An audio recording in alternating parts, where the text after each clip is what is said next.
appear, as does his family, as needed, and then we'll just let time take care of it from there. But Mia is stable, which is a plus, and so is Eric Jr., and that's all important. I don't know how much time we're going to spend on this show because the details of this at this stage are so unclear.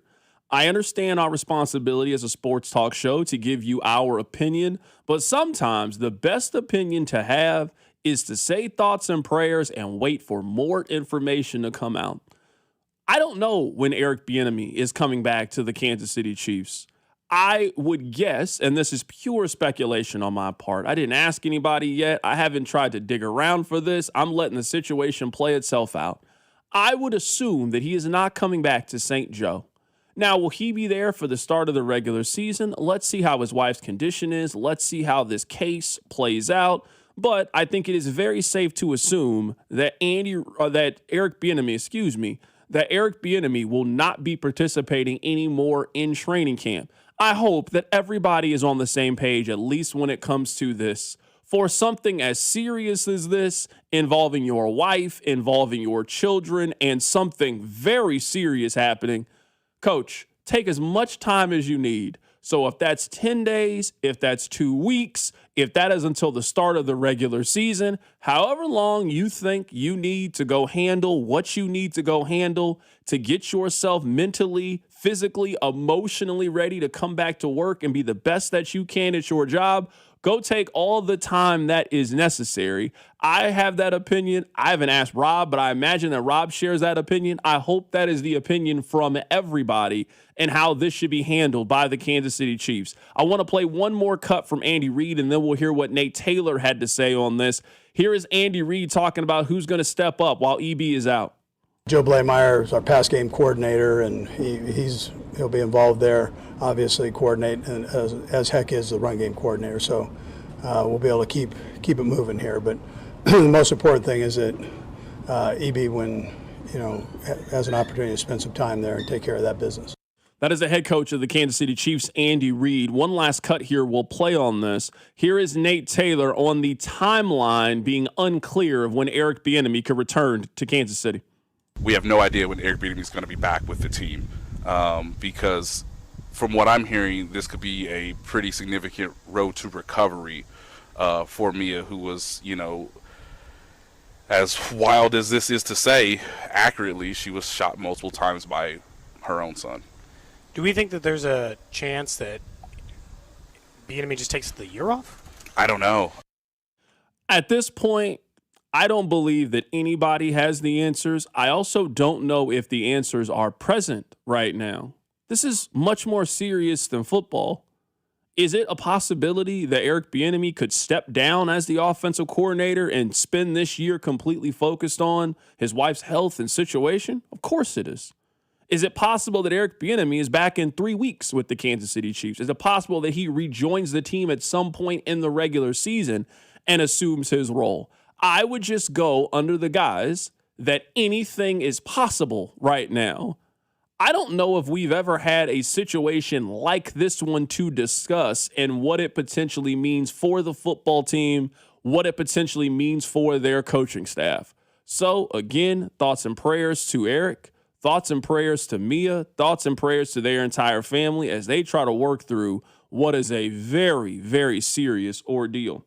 All right, coming up on the other side, we're going to talk a little football on the field. There's one player that I'm a little bit worried about as the Chiefs are getting training camp going. I'll tell you who it is. Keep it right here. It's The Drive on 96.5 The Fan. You're listening to The Drive with Carrington Harrison. I mean, come on, guys. What are we doing here? On your home for Chiefs football, 96.5 The Fan. Well, it's Carrington Harrison from The Drive here. Let me ask you a couple of questions. Do you have poor sleep? What about low energy? How about brain fog, a reduced sex drive, weight gain, and workouts that just don't deliver like they used to? Well, the problem could be low testosterone. And the truth is, those testosterone levels can start declining as early as your 30s, 2 or 3% every single year. And before you know it, you just don't feel like the same man you did back in the day. Well, you don't have to accept this as just aging. Heartland Men's Health specializes in customized testosterone therapy and targeted body composition plans. You might think you have low T. Well, pick up the phone and call this number, 844-447-6600, or check out the website and take this simple 10-question quiz. Visit heartlandmenshealth.com. Your initial visit is just $100, includes a medical consultation, a PSA test, and lab results in about 30 minutes, and your treatment can start that day. 3 locations, Overland Park, Independence, North Kansas City. There's no need to wait. Go stop by and see my friends over at Heartland Men's Health. Featured therapies are compounded and have not been evaluated nor approved by the FDA. Provider prescription required. See website for details. I move mountains for a living. Literally. That means I don't carry hand lotion, and when it comes to serious heartburn, I don't mess around with anything but Rolaids Max Strength. Its dual-active formula has 1,500 milligrams of calcium carbonate and magnesium hydroxide that relieves heartburn fast. And the best part? The roll fits right here in my pocket, so I can get back to moving mountains. Rolaids spells powerful relief. 1,500 milligrams is our highest amount of antacid per tablet. Read each label. Use as directed. Keep out of reach of children. What do parents think of back to school at Staples, where supplies start at just 25 cents? Staples has the latest laptops with up to 40% savings. I may hug the cashier. So embarrassing. It's the most wonderful time of the year. It's a wonderful time at Staples with up to 40% off select tech. Staples. That was easy. Visit Staples today or shop online and in the app. Ends 9/12. Exclusions apply. This summer, Casey's has 89-cent medium fountain and new Frostbite by Casey's drinks. But if you don't have 89 cents, you could check your center console, dig between your couch cushions, ask Grandma for $1, or just use your credit card. 89-cent medium Frostbite by Casey's or fountain drinks at Casey's all summer long. Restrictions may apply. See store for details. The corrupt political establishment. If you're ready to give them the finger, Taylor Burks is your man for Congress. Taylor Burks, America First conservative, outsider, 3 combat deployments as a naval commander. Taylor Burks will stand with President Trump against rhinos and the corrupt establishment. In Congress, Burks will always put America first. He'll work with Trump to deport every last illegal, ban communist China from owning 1 inch of our land, and protect our elections by passing the SAVE Act once and for all. So if you want to tell off the political establishment, you conservative warrior Taylor Burks, an America First patriot for Congress. Paid for by Show Me Valor PAC. www.showmevalorpac.org. Not authorized by any candidate or candidates committee. Show Me Valor PAC is responsible for the content of this advertising. And Doug. Limu and I created a trick to help you remember that you can customize your car insurance and save with Liberty Mutual. You see, the shirts Limu and I wear are yellow, and yellow is the color of lemons. And lemons grow on trees, and trees provide oxygen. And oxygen helps us breathe, and breathing is how you live. And you can live more life when you save money by customizing your car insurance. I agree, Limu. It's really quite simple. Only pay for what you need at libertymutual.com. Liberty, liberty, liberty, liberty. Attention. Have you racked up $10,000 or more in credit card debt? Are you barely getting by making minimum payments? With credit card debt reaching all-time highs, National Debt Relief is notifying consumers about significant debt relief options currently being made available to help those with overwhelming credit card debt. These options may reduce a large portion of credit card debt for those who qualify. You don't need to declare bankruptcy or take out a consolidation loan, and you may only have to pay back a fraction of what you owe, even if you have bad credit. National Debt Relief has already reduced the credit card debt for more than 550,000 consumers, so don't wait. If you owe $10,000, $20,000, or even $100,000 in credit card debt, you can now take advantage of this financial debt relief as the cost of living continues to skyrocket. To check what debt reduction you may qualify for, call 800-358-6868. That's 800-358-6868. Again, 800-358-6868. The Second World War is the largest event in human history. A 20-part series with Tom Hanks. No part of the globe was untouched. No life unchanged. Experience the ultimate account of World War II. Every single person had a story. These are the stories that make us who we are. Listen to World War II with Tom Hanks on Apple, Spotify, or wherever you get your podcasts.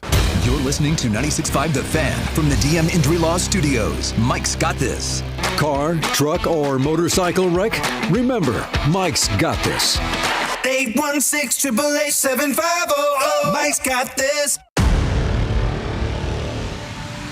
Hey, it's Chris Jones from the Kansas City Chiefs. Welcome back to The Drive with C-Dot on your home for Chiefs football. 96.5 The Fan. Sometimes you guys know that I get distracted when we do this, but I always get it back on course. We always kind of laugh and joke about the differences that we had growing up. Sometimes we call it two Americas. Sometimes it could just be you grew up in the city, you grew up in the country. Sometimes it could be you grew up in the city, you might have grew up in the suburbs. Like, two Americas can mean a lot of different things. I learned something today, a game that children play that I have never played before, and if this had been suggested to play, it probably would have resulted in a whooping. Rob, did you play roof ball as a kid? I saw this on ESPN 2 or the Ocho or whatever it is. I had never seen this. I had never heard of this before. So they have a roof ball championship. You get a football and you throw it up on a roof. Now, this is the scoring. You can throw it on the roof, and if you catch it before it hits the ground as it rolls off, that's worth 1 point. There is a target on the roof, like a vent or a pipe or a chimney. If you hit that, it's worth 5 points. And then if you catch it on the way down, you get an extra point. There's some other rules that go with this as well. I'm a little confused here. You guys' parents were letting you throw a football on the roof of the house and let it roll down, and you were fielding it like you were Dante Hall? You were fielding the ball like you were Devin Hester? I've never seen this before. I never heard of this before. But obviously it's a thing if they have a world championship of it. Rob, is this an activity that you participated in as a youth? No, I have no idea what this was. And we were talking about in the back office, and I saw the tweet about it, and I have never seen anything like it. I don't know the scoring on it. I know nothing about roof ball. Now, maybe this is just unique to me and you, but if a ball was thrown on the roof, it was a problem because it could get caught in the gutter, and now you're in trouble. And if it got caught up there, you're in big, big trouble. So I have never played roof ball. I'm unaware of roof ball. Roof ball is foreign to me. Now, I definitely have played wall ball as a kid, like as a teenager. You know, the tennis court, they have that back wall. That's a thing. But roof ball is new to me, not a thing in my life. Yeah, I just did a quick Google search. Roof ball is a casual backyard game where kids throw a ball onto a roof and try to catch it or hit targets. It evolved from a simple childhood street game to now an organized sport that has a federation. It goes through some of the basics. I just gave you the basics of the game as well. What? I can't imagine the conversation that would have existed at 12 years old if I had just started throwing the football onto the roof. That would have ended very, very poorly for me. Some of the rules of this: throwing the ball completely over the roof usually results in a point deduction and requires you to go retrieve it for yourself. Okay, that makes sense. Like, I get it. We're not going to get the ball for you. You have to go get the ball yourself. So again, text line 913-586-7965. Maybe this is the game you played. I'd love to hear your stories. I am 37 years old. This is my first day of hearing about this. I did not know this was a thing. I did not know this was a game that existed. I certainly didn't think this is a game that your parents would have allowed you to play at your family home growing up. You could play Madden. You could go out and throw the football around, go out in the street, hey, find a little empty lot, go play football. I didn't know you were throwing the ball on the roof. I just didn't know that was a thing. I had absolutely no clue. Can I tell you guys about a player that I'm a little bit worried about? Now, I can already see the text line 913-586-7965. So I do want to give it the disclaimer that I have not yet formalized my opinion on this, but I just have a funny feeling and a funny suspicion about it. Omar Norman Lott last year got injured, couldn't play in basically the last 70% of the season. We are starting training camp. Guess who was already on the PUP list? Omar Norman Lott. Now, this usually wouldn't be that big of a deal, but they have spent a first-round pick on a defensive tackle in Peter Woods. They also, in free agency, got Kairos Tonga, a guy who plays his position. Now, I'm not going to use the B word for Omar Norman Lott. We haven't had nearly enough evidence, and we haven't had enough time to do that. But we all know that you are going to miss on draft picks. Why do you usually miss on draft picks? You usually miss because that player can't stay healthy. Maybe he couldn't adjust to the speed of the game. There's other reasons of why players bust. Year one felt like a miss because of the injury. At the start of year two, he's physically unable to perform. Let's see eventually when he can get on the field. But it's safe to say he's going to be behind some other guys who are healthier than he is at this point and guys that they really like. You know that Tonga's going to be on the field. You know that Peter Woods is going to be on the field. So depth is obviously important, and I don't want to completely write him off. But if you're asking me today as we sit here, I'm a little bit worried about a guy who got hurt last October. It's now July of the following year, and he's not physically ready to perform for you at training camp. Everybody else can practice right now at the most point. There's one guy who can't get on the field yet. I'm a little worried about it. I also think it's fair to say, and I will join you in saying, jury is still out. I don't know the verdict on Omar Norman Lott. It's possible the Chiefs have prepared for a life where that happens. Like, we spent all offseason talking about the fact that the Chiefs have been preparing for life after Chris Jones. They signed Tonga. They drafted Woods. Like, they were active in the defensive tackle market. That was something they clearly approached. We thought it was because last year's stunk and Chris Jones in the last year of his contract. It's possible Brett Veach and co. realized, Omar Norman Lott may not be it because of injury. Maybe he got Wally pipped, what have you. And these preparations for 2027 with life after Chris Jones could have, in fact, been preparations for life after Omar Norman Lott in 2026. I don't think that's the case, but they are at least positioned for if he is a bust, it is not going to hurt if he's a bust, if that makes sense. And I certainly understand how a guy his size, it's going to take a little bit longer for you to recover from a torn ACL. So he tore his ACL in the middle of October. It was a Week 7 game, just looked up to get the exact date, against the Las Vegas Raiders. So he basically missed the entire second half of the season. And now we're here less than a year. Not everybody's going to recover the same way that Mahomes. Again, I also think weight, size, job, all of those things. What are your responsibilities? I think that plays a part into it. But if we're talking about this ends up being a year injury, and let's say that he maybe doesn't get back on the field until the middle of October, you don't instantly just hit the ground running from coming off an injury of that, especially in the middle of the season. You're not an established guy. You haven't really established yourself as an NFL player yet. So again, I'm not here to be overly concerned or worried about it, but just early on in his career, from a guy that we had a lot of hope for, a lot of expectation, and we're throwing his name into the mix, I think until proven otherwise, you kind of have to remove his name from the conversation. He's not healthy. He's not on the field. And you got other guys at that same role that are on the field that can't contribute right now. He's behind a couple of these guys as we're heading into the season, about to start ramping this thing up here starting on Wednesday. Let's just play out the hypothetical. Let's say it's October, because you said October. It's a hypothetical. October, he's 100% ready to go. Late September, whatever, comes out off PUP list. Where's his spot in the rotation? Because by then the Chiefs will have played 4 to 6 football games. And they have Tonga. They have Peter Woods. They have capable Chris Jones, capable bodies of the position.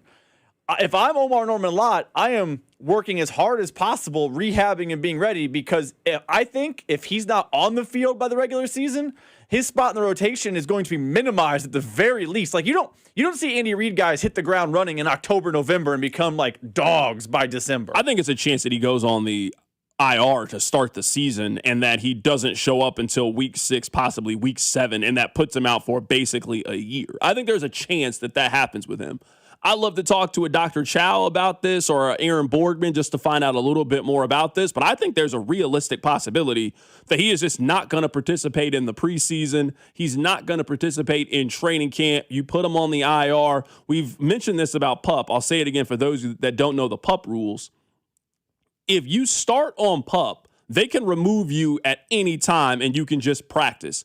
If you start training camp and step on the field in any capacity and have a setback, you cannot go on PUP then. You have to then go on the IR, or you could just miss the entire season because they put you out for the entirety. So the Chiefs are handling this the right way. Let's not have you practice. Let's put you on the PUP list at the very beginning. If something changes, we always reserve the right to now remove that tag, put you on the field, see if you're healthy, see if you can practice, and we can go from there. But it's something to track. It's something to monitor, as Peter Woods is going to have to eat up those snaps, as Kyrus Tonga is obviously going to eat up those snaps. Who else can emerge and potentially do that? Do they make a move maybe at the bottom half of their roster because they were anticipating him being there and he's not there and he's a little bit behind schedule? Just something to keep in mind. The player injury that we all are worried about is the quarterback of the team, Patrick Mahomes. Aaron Borgman, friend of the show, he was on the midday show earlier today. Here he is talking about Patrick Mahomes, who's been cleared for practice and has participated so far in camp. There's a big, huge difference between being cleared to practice and being cleared to compete and or play. And so right now at the stage of rehab he's at, the people around him have decided that they are comfortable with him returning to the practice field and that capacity and not being restricted with the practice aspect of things. But as you guys well know, practice is controlled. Practice is scripted. Practice can be cut short or lengthened. Anything can happen in practice to where you can give the athlete the best chance for success. And when we get to this stage of the rehabilitation, we as therapists, athletic trainers, so on and so forth, can mimic a lot of things, right? We cannot mimic practice. And I would actually venture forth to say, so far, he has not been in, any person in this regard has not been in a live situation, which is good. That's fine. But you can only do so much in rehabilitation. Eventually, you got to go, hey, look, it's time to start upping the ante here. Let's go out. Let's kind of take the guardrails off a little bit at a time and see where we're at. And it's perfectly normal for anyone with an ACL, LCL at this stage to be doing such activities in a controlled environment. This makes a lot of sense to me. I'm certainly no doctor, but this feels like it is part of the ramp-up process. Right now, there still is no danger at training camp. Not that there should be danger, especially if you play quarterback, but everybody is not there. They have not gone live. This is not week 3 of camp. You've been outside in the hot sun for the last couple of weeks, tempers flaring, super competitive 7-on-7 drills, super competitive 11-on-11. Rob, what's that drill that the Kelseys have talked about on New Heights that the Chiefs do where they try to simulate a 2-minute drill and you're Long drive is what it's called. And you're going up and down the field? We're not at that portion of it. Those are important check marks that you just have to do as a starting quarterback, especially if you are coming off an injury like Patrick Mahomes. So I understand why we're going to track this. We should be tracking it, but it's very important to note how early we are in the process, and we still got a long way to go until the start of the season. There are going to be certain benchmarks. There are going to be certain things that you are going to have to do. He did not practice today, which sounds like it was a planned day off. They have an off day tomorrow, if I understand correctly. And Wednesday, they get going. Wednesday is the first real practice for the Chiefs. Everything they've done so far has been a little bit light, but everybody will be there on Wednesday. We'll continue to update you on this. And as they continue to do drills that try to simulate game speed more and more, what does Mahomes look like? What is his participation? How is he moving in those drills? Here is Aaron Borgman, who is a former team physician, physical trainer. Here is Aaron Borgman talking about the improvements that Mahomes will have to make.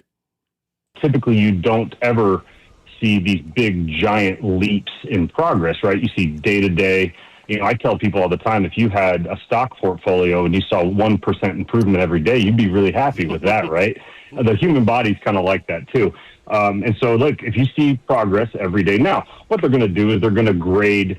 He went for a couple days and they gave him a couple days off. Does he swell up? Does he get tired? Does he fatigue? Does his muscle fire as well as it did? And so they're going to be constantly monitoring these types of things and then adjusting, if need be, on the fly, right? And so, obviously, this is the most important player on this team. Some people would say one of the most important players in the league. So it's not like he's going to have any less scrutiny than anybody else. He's going to have a ton more scrutiny. And so I think this is all part of the natural rehabilitation process and the fact that they're going to ease him along. And what you'll see is more than likely he'll start to get a little bit more exposure every day to different practice settings, if it's 7-on-7, 11-on-11, live, move the ball periods.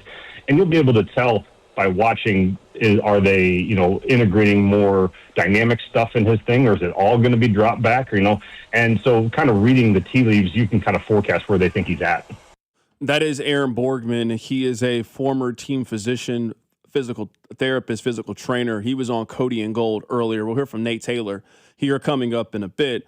I mean, this is by far and away the biggest story right now with the Kansas City Chiefs. The health of Patrick Mahomes, what does he look like? And tracking his process as we get closer to the start of the season. So you heard the medical side of this. Why don't we get more of the journalistic side of it with our friend Nate Taylor? Here he is talking about Patrick Mahomes and how he's going to be looking closely when they get to 11-on-11 drills. What I'm fascinated by is, okay, in a couple days, we're going to see, now this won't be without pads, but eventually we'll get to pads, but like, when it's real 11-on-11 and it's real like offense, first team offense versus first team defense, and their bodies around the pocket, I want to see how he moves within the pocket. That's what he's talked about most. Is like, I got to be quicker decisions, I got to move in the pocket, and I cannot extend plays as much as I used to because I got a brace on my left knee. That's Nate Taylor. Let's sit here for just a bit. I am going to be interested to see what their offense looks like if you remove the threat of Mahomes running, or if you water that down and reduce it by 30, 40%. Now, we all been watching a lot of Chiefs games over the last couple of years. On 3rd and 5, Rob, what's been the most dangerous play that the Chiefs have? The most dangerous play that the Chiefs have in that scenario is everybody is accounted for, and Patrick Mahomes figures out a way to run for 7 yards and extend the chains. We've always said Mahomes is not the fastest quarterback in the league, but he just always happens to be just a step faster than whoever is chasing him at the time. And if you need 11 yards, he's going to get you 13. He's going to get out of bounds, and you're going to extend the drive that way. What does their offense look like if they don't have that? Now, yes, you're going to have the run game to rely on a little bit more. You're going to have Kenneth Walker. You're going to have DeMarcado and Emmett Johnson. But on those 3rd and 5 plays, Mahomes being able to manipulate the pocket, move around, figure it out, be the magician, that's been one of the best offensive plays that they've had. Can he still make those plays? How comfortable does he still feel making those plays? Are they going to try to dial that back in hopes of keeping him on the field? It is important to note, if you remember, when Mahomes had the serious knee injury, it radically changed how they started to play. They don't do quarterback sneaks anymore. So the last time that Mahomes had a serious injury, there was a lasting effect from it. They stopped doing something. Now that he has had another serious leg injury, will that have a similar effect, and will that put some guardrails on what they're potentially going to do? That is the $1 billion question. As I think question one was, and we have an answer, will Mahomes be medically cleared, ready to go, by camp? Check. The next question is, if he is going to play in the regular season, which it does feel that way, week 1, if he's going to be the guy, which it definitely feels like it's pushing in that direction, you never know, setbacks, blah, blah, blah. Is he going to be the Patrick Mahomes we've come to know and love? Because to what you said, we can name times the Chiefs have won major games because of that. The Patrick Mahomes runs around, makes a play. If that is out of his game or limited, or they're coaching that out of him, do the Chiefs have enough everything else to make that happen? Think about the Bengals. The first time they beat them in the AFC title game, he ran around, made a play. Then the late hit, they get the field goal. The Eagles Super Bowl, I know he's injured and it's the Super Bowl. He ran around, made a play. Like that running around, backyard football mentality is what has made him great. He's checked the box of practicing in full at training camp. The next box is, will he be playing in the regular season? And the box right after that is, will he be himself? And that is I think that might be the biggest question now that we kind of feel like we have a good sense of what his health is. It's funny that you and I had two completely different run examples, because mine were the run against the Titans in the AFC Championship game and the touchdown pass that he threw against the Bucs. Remember the one he threw to Clyde Edwards-Helaire in the back of the end zone? He said, I'm like that. Those were the two examples that I wrote down of just Mahomes using his legs, using his elusiveness, being willing to take punishment down the field and being able to make a run, and that just being so vital in the kind of player that he is. Last Mahomes thing I want to play for you guys. This is Nate Taylor on the Midday Show. Here he is talking about Patrick Mahomes and the deep ball issue that they've had as a roster the last couple of years. Football-wise, one of the most interesting points that he made on Friday was the deep ball's on me, guys. Like, if you really listen to his comment, all right, I understand. I don't have the greatest receivers in the world. I understand. Maybe we didn't scheme it up the best. Guys, I got to get better at throwing the deep ball. I got to get better at seeing it, throwing it with conviction. And hitting it. Or giving, as he said, giving my receivers more of a chance on like 50-50 deep balls down the field. I can give a lot of blame to Xavier Worthy as to why their connection is mostly him to blame in some ways. But there's a lot of other guys. He sends it over their head. Yes. He's trying to hit him in stride. Yes. And it's great that they found something to build upon with Tyquan Thornton, but then the coaching staff wouldn't put Tyquan Thornton on the field. Maybe I'm biased in this, and I can live with that. The deep ball issues to me are much more related to who he's throwing it to than the person who is throwing the football. This wasn't really an issue when he had one of the best deep ball receivers in the history of the National Football League. I would argue this necessarily wasn't an issue last year with Tyquan Thornton. The thing that I think we are discounting in all of this is those are low percentage throws. We're talking about 40, 45 yards down the field, in stride, up against the best corners that the league has to offer. That's a low percentage throw. You're not completing that throw 60% of the time, 70% of the times. That's why we call them 50-50 balls, and that's probably not even a fair assessment. It's probably like a 30 to 70 ball. Like if we sat here and we looked up the completion percentage on a ball in which the actual pass travels 25 yards or more down the field, you would see that that is a very low completion percentage play. I have been asking this question. I've never really got a solid answer for it, and that is okay. But if you think that it's more of a Mahomes issue than a Xavier Worthy issue, that's fine. But the question I would pose to you is, how did he appear to have so much better chemistry with Tyquan Thornton, who just appeared, than he has had with Xavier Worthy at any point in his first two seasons? Patrick Mahomes was significantly, noticeably better on deep passes last year, throwing it to Tyquan Thornton, throwing it to Xavier Worthy. Now, is that going to fix itself now heading into this season? You got a new offensive coordinator, got a new wide receiver coach, and we've put a lot of those problems on the shoulders of the guys who were employed before, and that they are going to fix it. That is the one part of Xavier Worthy's game that we thought he was going to have coming into the league that they have never developed and never been able to figure out. He has not been a big play wide receiver for this team. They've tried the 50-50 balls. They've tried the down the field throws. And I'm not saying Mahomes has been perfect in those scenarios, but they've never seemed to be on the same page. They've never seemed to have a good connection when it comes to that. He was better at that with McCole Hardman. I think that's what kept McCole in Kansas City so long, is they had that kind of chemistry down the field. So this is an important season for Xavier Worthy to me to show that they can kind of develop that chemistry. You just got more options. If Rice is going to be there from day one, you still got Kelsey. You're now going to have to give Kenneth Walker his touches. You brought back Tyquan Thornton. You got some young guys, and we'll get to the wide receiver room here coming up later in the show. But, man, you're not going to have 5 to 6 chances a game to make this play down the field. It's going to continue to be the 1 or 2 times that he airs it out in the direction of Xavier Worthy. So far, they do not have a good chemistry. They do not have a good track record of being able to complete that pass. Listen, we don't need to re-legislate something we've argued about a bunch when it comes to deep ball, whether it's coaching, quarterback, receiver. I would just say this about why I don't think it was receiver and why I think the Chiefs do have a deep ball issue that I'm hoping coaching, maybe Mahomes running around more, something can fix. MVS. No one would confuse MVS for Tyreek Hill or an elite wide receiver. He was much better with MVS than he was with Xavier Worthy. I'm going to say 680 yards, including 16.5 per catch with MVS his first year in Kansas City. Now, it fell off, but that's a deep ball threat. A guy who we make fun of for having hands made of bricks, MVS, was a deep ball viable option in this offense. I think there is something with Xavier Worthy more so than he's just not talented enough. There's something that's not gelling. And maybe it's the quarterback, and I like that Nate Taylor says the quarterback is blaming himself. That's his job. He's the quarterback, face the organization, take the onus.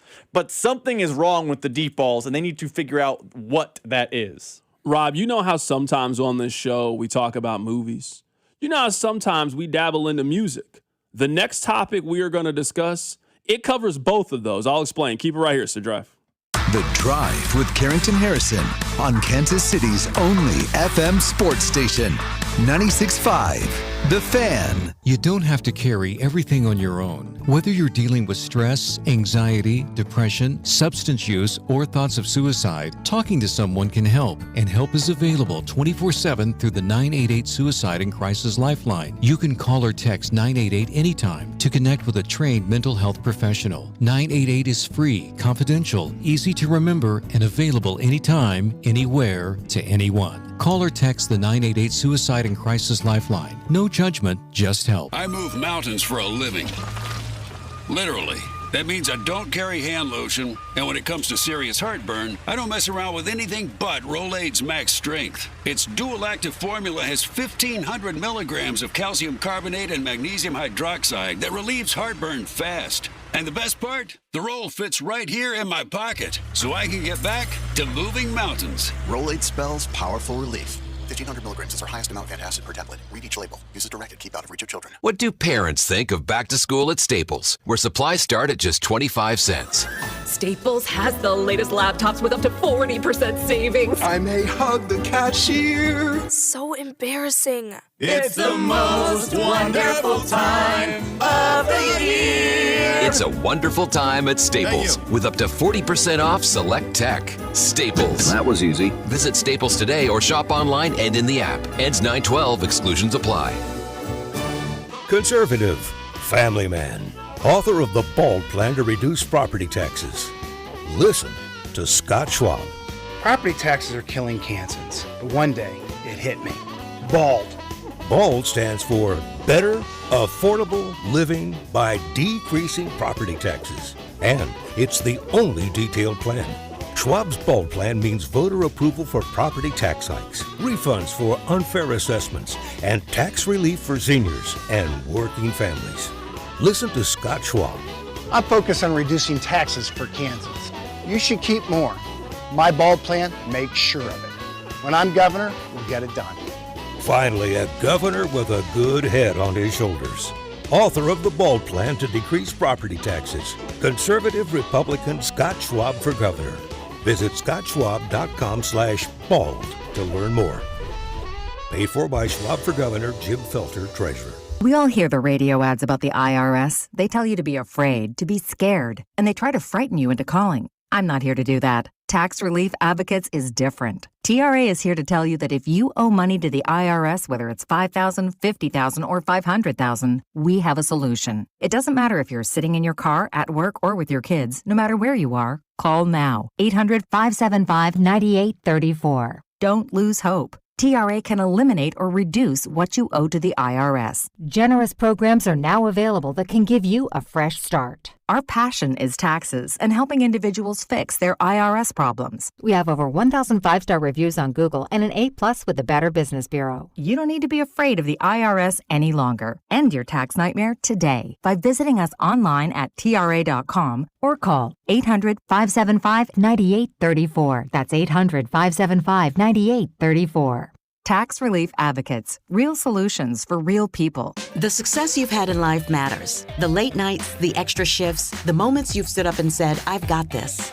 At University of Maryland Global Campus, we value your achievements because we're a school for real life.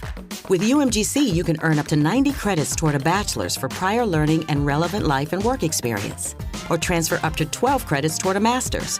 We offer scholarships, affordable tuition, and online and hybrid classes, all with the support you need from your first day to graduation day and beyond. As an accredited state university, we've been transforming lives for over 75 years. Choose from more than 100 undergraduate and graduate degrees and certificates, and get ready to succeed again. At UMGC, success is yours for the taking and the making. And nothing should keep you from it, especially not an application fee. Apply now and we'll waive your application fee. Classes start August 12th. Learn more at umgc.edu. That's umgc.edu. Certified to operate in Virginia by Chev. This afternoon, expect sunny conditions with a high of 101. Weather brought to you by Staples. It's the most wonderful time of the year at Staples. They've got back-to-school supplies as low as 25 cents, up to 40% off select tech and more at staples.com/back-to-school. Staples, that was easy. Welcome to your home for Royals baseball. 96.5 The Fan. All right, welcome back into the show. We'll get back to very serious sports things, but I want to share something with you guys that I learned over the weekend, and it blew my mind. Rob, you and I both like Will Ferrell movies. You probably like Will Ferrell's movies a little bit more than I do. Are you watching his recent show on Netflix, The Hawk? I've tried it. I don't know I love it, but I've definitely tried it. Okay, text line 913-586-7965. I actually have not seen it. I've not even seen a trailer of it. I probably will watch it at some point. Rob, what's your favorite Will Ferrell movie? Mine is probably Talladega Nights. Step Brothers is coming in right there in second place. I don't give him Wedding Crashers. He's in Wedding Crashers for 3 minutes. That's not a Will Ferrell movie in the same way that Blades of Glory is, for example. I was about to ask about Crashers. Anchorman's 1. Old school Step Brothers are probably 2, 3, and then that's probably 1, 2, 3 in order. Okay, that makes perfect sense. All right, the reason I'm setting it up this way is I recently learned over the weekend that Will Ferrell has a son. His son's name is Magnus. Magnus is a budding musician. What kind of music do you think, based on what we know about his father, what kind of music do you think that Will Ferrell's son would make? Okay, well, you're not asking me if it's something normal. My guess would be some sort of rock. That would be my guess. Yeah, like, I don't know what kind of perception I had when I went into this, but I was listening to a podcast, and they was like, hey, did you know Will Ferrell's son made music? And then they started playing it. Rob, this is not at all what I would have guessed if you had told me that Will Ferrell's son was a musician. Listen to this.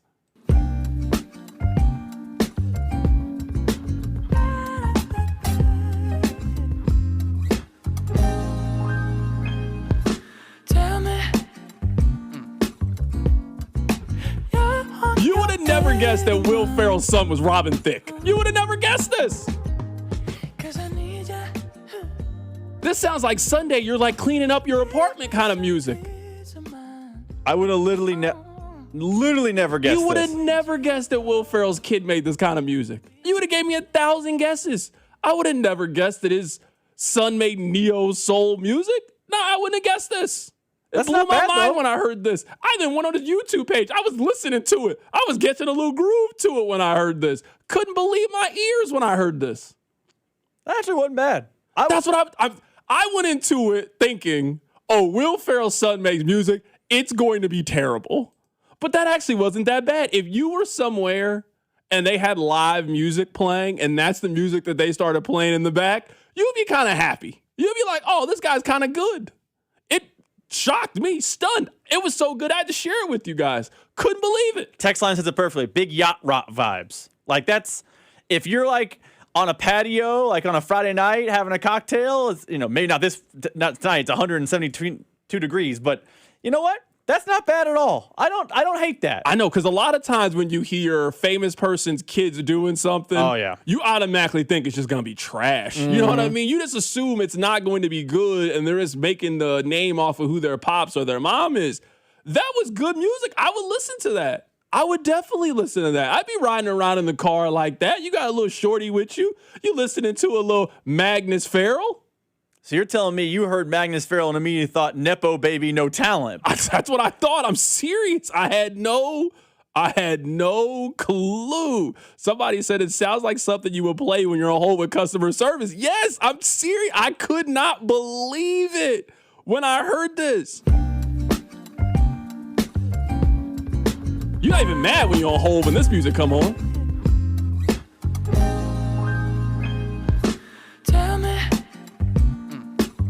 Rob, can't you just see you cooking while Caroline comes home? You got this playing in the background. It's like, oh, who is that? Who you listening to? It's like It's comfort food music. Yeah, I'm telling you. No one loves it, but no one hates it. It's just kind of chill vibes. I'm telling you, I had to share that with you guys. I mean, we don't got to spend all day talking about it. I just had to share with you. I could not believe it. I was genuinely stunned. Stunned I was when I found that out. And I had to tell somebody this. I had to tell somebody that I thought would care. Rob, I thought you would care. Coming up at the top of the hour, I want to play a quick game of something or nothing. There's two things that have come out of Chiefs training camp. We'll go through it and we'll find out if this is something to pay attention to or if this is absolutely nothing. It's nothing for us to worry about. Let me play for you guys what Daniel Jones had to say. Daniel Jones tore his Achilles toward the end of last season. He's already been cleared to practice. Listen to Daniel Jones. Yeah, I'm feeling good. I think, plan is to be back in 11-on-11 full team drills tomorrow or Wednesday when we start up practice. So be out there with the guys, excited to get back rolling, but feeling good and rehab's been good to this point. Still some work to do as we get ready for week 1, but feeling really good with where I am. That was Daniel Jones. Daniel Jones tore his Achilles and looks like he's going to be back towards the beginning of the season for the Indianapolis Colts. The Colts are a radically different team if he is healthy and available as opposed to him not being there. I'm not the biggest Daniel Jones fan. I don't really know who is at this stage of Daniel Jones' career, but I think he's shown that he's a capable quarterback if he's healthy, if you're going to run the football effectively. You can win double-digit games and make the playoffs with Daniel Jones. You're not doing a whole lot more than that with Daniel Jones, but Rob, for all the quarterbacks that we've tried to throw that Alex Smith label on, and this guy reminds me of Alex Smith, you know who Daniel Jones is? He's Alex Smith. You can cobble together a really strong regular season with Daniel Jones. You're just eventually going to have to play somebody in the postseason where you need your quarterback to be the difference, and he's just not the difference for you. But he's healthy. It looks like he could potentially start week 1. They play Kansas City week 2 of the NFL season. They got a decent quarterback. They got a team that can run the football. I mean, the Chiefs will probably be a 3.5, 4-point favorite in that game, but it's also the National Football League. Who knows what's going to happen? The Colts right now, they are plus 400 to win the AFC South. Do you like the Texans to clear that division? We haven't gotten to our official picks yet, but I'll tell you this, I'm buying all the Texan stock. I'm not just like they'll be the number 4 seed and win the AFC South at 9-8. I'm buying like number 1 seed stock with the Houston Texans. So yes, I have the Texans clearing that division. Oh wow, you got them as the potential 1 seed? I think they are. You're really high on them then. If that's I think the they case. are a dark horse to be the 1 seed. All right, well I can tell you right now, if you like them to be the 1 seed, you can get the Texans as the 1 seed at plus 900. I'm aware of that number. To be the 1 seed. Trust me. My FanDuel account's very aware of that number right now. Yeah, I'm looking at it right now. So this is how they have the AFC. They have the Ravens at plus 400, the Bills at plus 500, Patriots at plus 8, Bengals at plus 8, Chiefs also there as well, Chargers and Texans at plus 9, the Broncos at 10-1 to be the 1 seed in the AFC. Not a lot of confidence in the Denver Broncos. I always think the team that you are going to pick to win the AFC South is always a dark horse to be the 1 seed in the AFC. We just seen it happen too many times. You don't play anybody. You beat up on a bad division. You can get to 13 or 14 wins, and you can do it. We've seen the Colts do this before. We've seen the Titans do this before. Whoever you think is going to win the AFC South is usually a real smart bet to be the AFC 1 seed, especially if you're getting them at 9-1. But I don't think this is breaking news-worthy, sounder-worthy. Breaking news, though. Melvin Council is suing the NCAA in Douglas County to become eligible for next season. So I was actually listening to a podcast about this, and this is why. You can only file the lawsuit in 2 places. You either have to file it at home or you have to file it where the headquarters of the NCAA are. It's not like Melvin Council can randomly file this in Rhode Island or whatever. Or in Jackson County or Johnson County. Okay. You either got to file it where the university is, so in Douglas County, Kansas, or you got to file it where the NCAA is. If I'm trying to sue the NCAA, why am I playing a road game? No, I'm playing a home game here where I think we got a chance. You know, I've told you from the very beginning, I think Melvin Council is going to play basketball at Kansas this year. I think he is doing everything you are supposed to do. He didn't declare for the NBA draft. He didn't go to summer league. He has maintained being a college student. He's been on campus. The school wants him back. He can show that he can make decent money this year doing it. They haven't stopped anybody else from playing college basketball this way. I think Bowman Council is going to play. I think he should be allowed to play based on their rules. I think he should be able to play. It will be fascinating to see if he wins. The NCAA, I mean, they've won a few times in court recently, but they lose far often than they win. And Douglas County feels like it would be favorable for the Kansas Jayhawks. All right, coming up at the top of the hour, we'll get back to Chiefs training camp. We'll play a simple game of something or nothing. Keep it right here. It's The Drive. You're listening to The Drive. My man Carrington Harrison. On Kansas City's FM sports station, 96.5, The Fan. Royals coverage is brought to you by Blue Cross and Blue Shield of Kansas City. Brought to you by Blue KC is the Coaches with Character program. Do you know a rock star high school coach in your district? Nominate them for the Blue KC Coaches with Character program at bluekc.com/nominate coaches with character. Let's make our coaches feel special and make our community a better place to live, work, and play. You've got a big day, so you use Unstoppable scent boosters to give your laundry nonstop freshness. So no matter how long the day goes, you can't stop this power, this walk, this pose, this strut, this look, this talk. Your clothes will be so fresh you can confidently strut into that end of the day meeting like a bosses. Let's talk business in my office. Add new Unstoppables beads to your wash for 24-hour nonstop freshness so you can smell unstoppable. Finding great candidates to hire can be like, well, trying to find a needle in a haystack, but not with ZipRecruiter. Its powerful technology actively finds and invites qualified candidates to apply to your job. So while other companies might deliver a lot of hay, ZipRecruiter finds you the needle in the haystack. See why 4 out of 5 employers who post a job on ZipRecruiter get a quality candidate within the first day. Try ZipRecruiter for free at ZipRecruiter.com/team. That's ZipRecruiter.com/team. ZipRecruiter. Hey, it's Brew, and between my radio show, filming content, editing videos, and trying to stay connected with family, reliable Wi-Fi isn't really optional anymore. I just need it to work. And that's why I like that with Xfinity, you get the most reliable, fiber-powered Wi-Fi with the best equipment at one price for 5 years, guaranteed. No contracts or commitments. Plus, Xfinity makes getting connected simple with same-day Wi-Fi so you can get online in minutes. Restrictions apply. Not available in all areas. Use of fiber or coaxial cable. Learn more at xfinity.com/same-day Wi-Fi. Xfinity, imagine that. Fanatics Sportsbook makes being a sports fan more rewarding every single day. When you bet with Fanatics, you earn up to 10% fan cash on your bets, whether you win or lose. Fan cash is Fanatics' exclusive loyalty currency, and it's not just points, because every dollar of fan cash is a dollar you can spend on anything at Fanatics, like your favorite team gear on Fanatics.com, profit boosts and bonus bets on Fanatics Sportsbook, or on tickets, collectibles, and so much more. That's what makes Fanatics Sportsbook the most rewarding place to be a fan, no matter your game. So download Fanatics Sportsbook now and start stacking up fan cash all playoffs long to spend on the stuff you love the most. Fanatics Sportsbook. Winning hits different here. Must be 21 plus. Gambling problem? Call 1-800-GAMBLER or 1-800-MyReset. CT call 888-789-7777. MA call 800-327-5050. NY call 877-8-HOPE-NY. MD visit mdgamblinghelp.org. Offer not available in all states. Terms apply. See Fanatics Sportsbook app. Man, that was the insurance company again. What'd they say?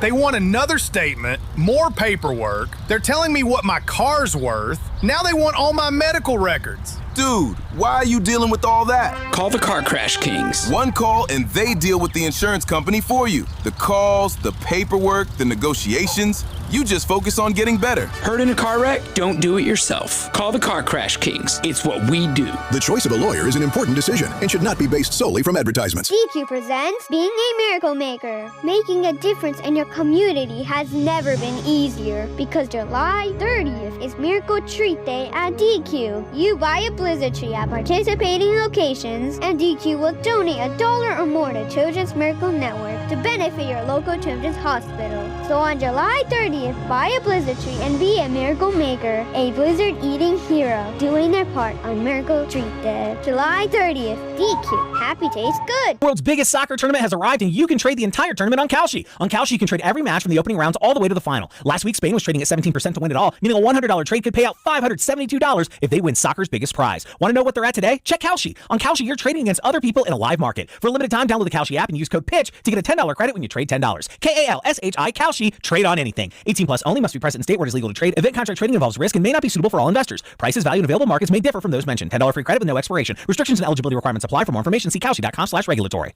Yo, it's Jay Uso from WWE, and I'm Jimmy Uso. Chumba Casino and WWE are hyped for the biggest event of the summer, SummerSlam. I know, I can't wait. There's nothing better to do while we're waiting than playing Chumba Casino. Sign up today and you could win a VIP experience with Chumba Casino and WWE for SummerSlam. So what are you waiting for? Play Chumba Casino and enter for your chance to win. Let's Chumba. Yeah. Sponsored by VGW Group. No purchase necessary. See terms at ChumbaCasino.com. Must be over 21 and present in a state where it's legal to play.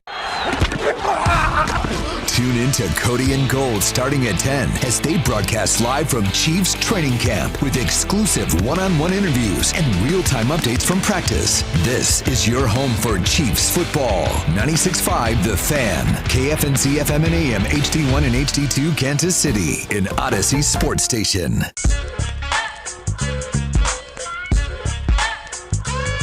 Let's get back to the top story right now in Kansas City, which is Eric Bieniemy and his family. So, if you missed it, here is the news story. This is from Nate Taylor of ESPN. The wife of Kansas City Chiefs offensive coordinator Eric Bieniemy was allegedly shot by the couple's son on Sunday night at the family's home in Virginia. Mia Bieniemy, she is 57. She was hospitalized in stable condition on Monday. The police, where they live, confirmed that a woman was being treated for serious injuries from multiple gunshot wounds, but did not initially disclose her identity. Elijah Zion Bieniemy, he's 27. He was arrested and charged with malicious wounding, use of a firearm in commission of a felony, and discharge of a firearm inside of a dwelling, according to the sheriff's office. The sources tell ESPN that Mia Bieniemy was shot in the arm and the chest. Here is the statement from Andy Reid that he gave earlier today in relation to this incident. Our hearts go out to Eric Bieniemy and his family. Thoughts and prayers are with them. I can't get into details on it, but things happen sometimes, and Eric will work through it. He's got a great support group here, as does his family, as needed, and then we'll just let time take care of it from there. But Mia is stable, which is a plus, and so is Eric Jr., and that's all important. Sam McDowell has turned into the best writer in Kansas City. I want to read to you a little bit of his story that he wrote in the Kansas City Star. It was a little after 7 o'clock when a Sunday evening in Ashburn, Virginia community turned into something out of a movie. That is how a Bieniemy family neighbor described the police response to the shooting at their home. This is from a woman. Her name is Julia Kim. She shares a wall. They have a townhome. She shares a wall with the resident. She says that she did not initially hear the gunshot. Other neighbors told her they also didn't hear the gunshot. She then says, quote, "It was literally like something out of a movie with ARs drawn." She said in a phone interview to the Star, "I'd never seen anything like that before. Just wow." The story also goes on. I would highly encourage you guys to check it out in the Kansas City Star. Quote, "She didn't find out the news until social media." She says, "Everybody was shocked. I mean, all of the neighbors." She described the Bieniemy family the same way she described the neighborhood, quiet and uneventful. So I cannot imagine you were living in this nice little suburb in this little quiet town in Virginia, and next thing you know, it is nothing but cops outside. Rob, she says that the police didn't leave the area until 4:30 earlier this morning. So you know it was heavy police presence around their home. I want to play for you a little bit more. Here's what Andy Reid had to say about who's going to take over while EB is out. Joe Blameyer is our pass game coordinator, and he'll be involved there, obviously coordinate, and as Heck is the run game coordinator. So we'll be able to keep it moving here. But the most important thing is that EB, when has an opportunity to spend some time there and take care of that business. So that was the head coach of the Kansas City Chiefs talking about who is going to step up in EB's absence. One more thing I want to play for you guys. Here is Nate Taylor talking about how no one really seems to know anything right now when EB is going to be back. We have no idea when Eric Bieniemy is going to be back with the team because from what I'm hearing, this could be a pretty significant road to recovery for Mia, who was, as wild as this is to say, accurately, she was shot multiple times by her own son. Do we think that there's a chance that Bieniemy just takes the year off? I don't know. At this point, I'm not very interested in just having a show full of speculation on what we think can happen. I mean, I'm fine to have speculation on a lot of different things, but when allegedly the son of the offensive coordinator shoots his mom in the arm and chest, I feel like sometimes the best thing you can do is say thoughts and prayers, and we can just wait for more information and wait to see what is going to happen. I have no clue what is going to happen here. I could see Eric Bieniemy stepping down for the entire season and taking a leave of absence. I could see him missing all of camp. I could see him showing up at some point in the middle of the regular season. I think we all are on the same page. Take as much time as you need and come back, focus, ready to work. So if that means you're gone for 2 weeks, take 2 weeks. If that means you're gone 2 months, then take 2 months. But right now, priority number one, focus number one is your wife, your wife's health, and your family, and what this does to a family dynamic where allegedly your mom was shot by her son. Just a wild, wild story from the Kansas City Chiefs. So again, thoughts and prayers to everybody in the Eric Bieniemy family. Let's get to On the Field. Rob, if you can hit a little bit of music, I want to play a quick game of Something or Nothing Training Camp Edition. Hit me. All right, let's start with early injuries from Mansour Delane. If you remember, he couldn't finish rookie camp. He was out with a little bit of a shoulder injury. He has been dealing with that shoulder injury so far as we begin camp. Do you think this is something or nothing that the Chiefs' 6th overall pick is dealing with injury so early into camp?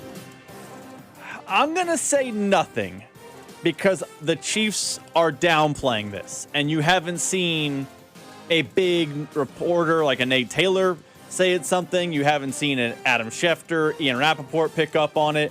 I think this is precautionary would be my guess. I don't know. I'm not his doctor. But it feels like this is more out of an abundance of caution than it is a cause for concern. I will say this is nothing, but if we get deeper and deeper into camp, maybe as we inch closer to that preseason game, and it's still the situation as it currently stands, I will switch. But on July 27th, I am saying nothing. Yeah, I'm on that side too. I'm more on that side than on the other side. On a scale from 1 to 10, I'd probably put this at a 2 or a 3. So he got a shoulder injury during OTAs. So he's out for a little bit. He's expected to make a full recovery, expected to be fully cleared here at some point in the near future. Now, I don't know if I should be saying this or not, but training camp was kind of long. It's probably a little bit too long, especially given the fact that these guys are just in much better shape than they used to be. I understand why training camp had to be so long back in the day, that these guys were playing themselves back into shape. That's not really the purpose of preseason football anymore. So, for a team that doesn't have their first preseason game until August 15th, I don't think it's that big of a deal if Mansour Delane shows up on August 4th, ready to practice and ready to go. They're also playing their first preseason game up against the Rams. And if there is one team that I know that doesn't take the preseason seriously, it's the Los Angeles Rams. Rob, I'm already thinking about how hot that game's going to be. They play Saturday, August 15th at 3 o'clock at Arrowhead. It's sweltering out there already. It's already 94 degrees out there. I'm putting this in the nothing category. I got this as a 2 or 3 on my scale. What if it... I think our timelines for it becoming something are different, though. Like, I think if it's a week and a half from now and it's August 7th, 8th, 9th, and it's still where we're at, I will say something. But we haven't even had real players report yet. Chris Jones is in parts unknown right now. He hasn't gotten to St. Joe yet. It's nothing for now, but I reserve my right to change maybe faster than you are. Yeah, I would say... he needs to play in the first preseason game for me not to feel a way about this. Which means he has to practice that week. Yeah, I mean, you got to think. I mean, we are 3 weekends away from their first preseason game. You know what I mean? Like, training camp's long, man. It is long. So, can he be there? Can he practice? Can he show up and be ready to play a quarter in their first preseason game? He plays a little bit more in that Tampa Bay game. I think we all know nobody is playing in that August 28th game. Not a single soul is playing in that game against the Seahawks at the crib. That is not how any team in the NFL handles it. Can he get his 2 preseason games in? You sit back, you relax, it's a shoulder injury, and you're ready to go. I don't think it's that big of a deal. That is number one for something or nothing. The other thing is, I want to play this for you. This is Patrick Mahomes. He said this in his press conference on Friday when he addressed the media for the first time this season. Mahomes says he thought he ran the ball a little bit too much. I plan to be able to do everything I did before. I've been moving around and doing that stuff, but I'm going to obviously try to take care of myself a little bit better than I did last season. I think I ran a little bit too much last season in general, so I'll try to be better with that.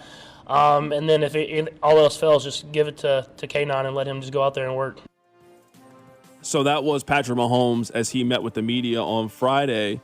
Do you think this is something or nothing with Mahomes where he says that he felt he ran the ball too much in 2025?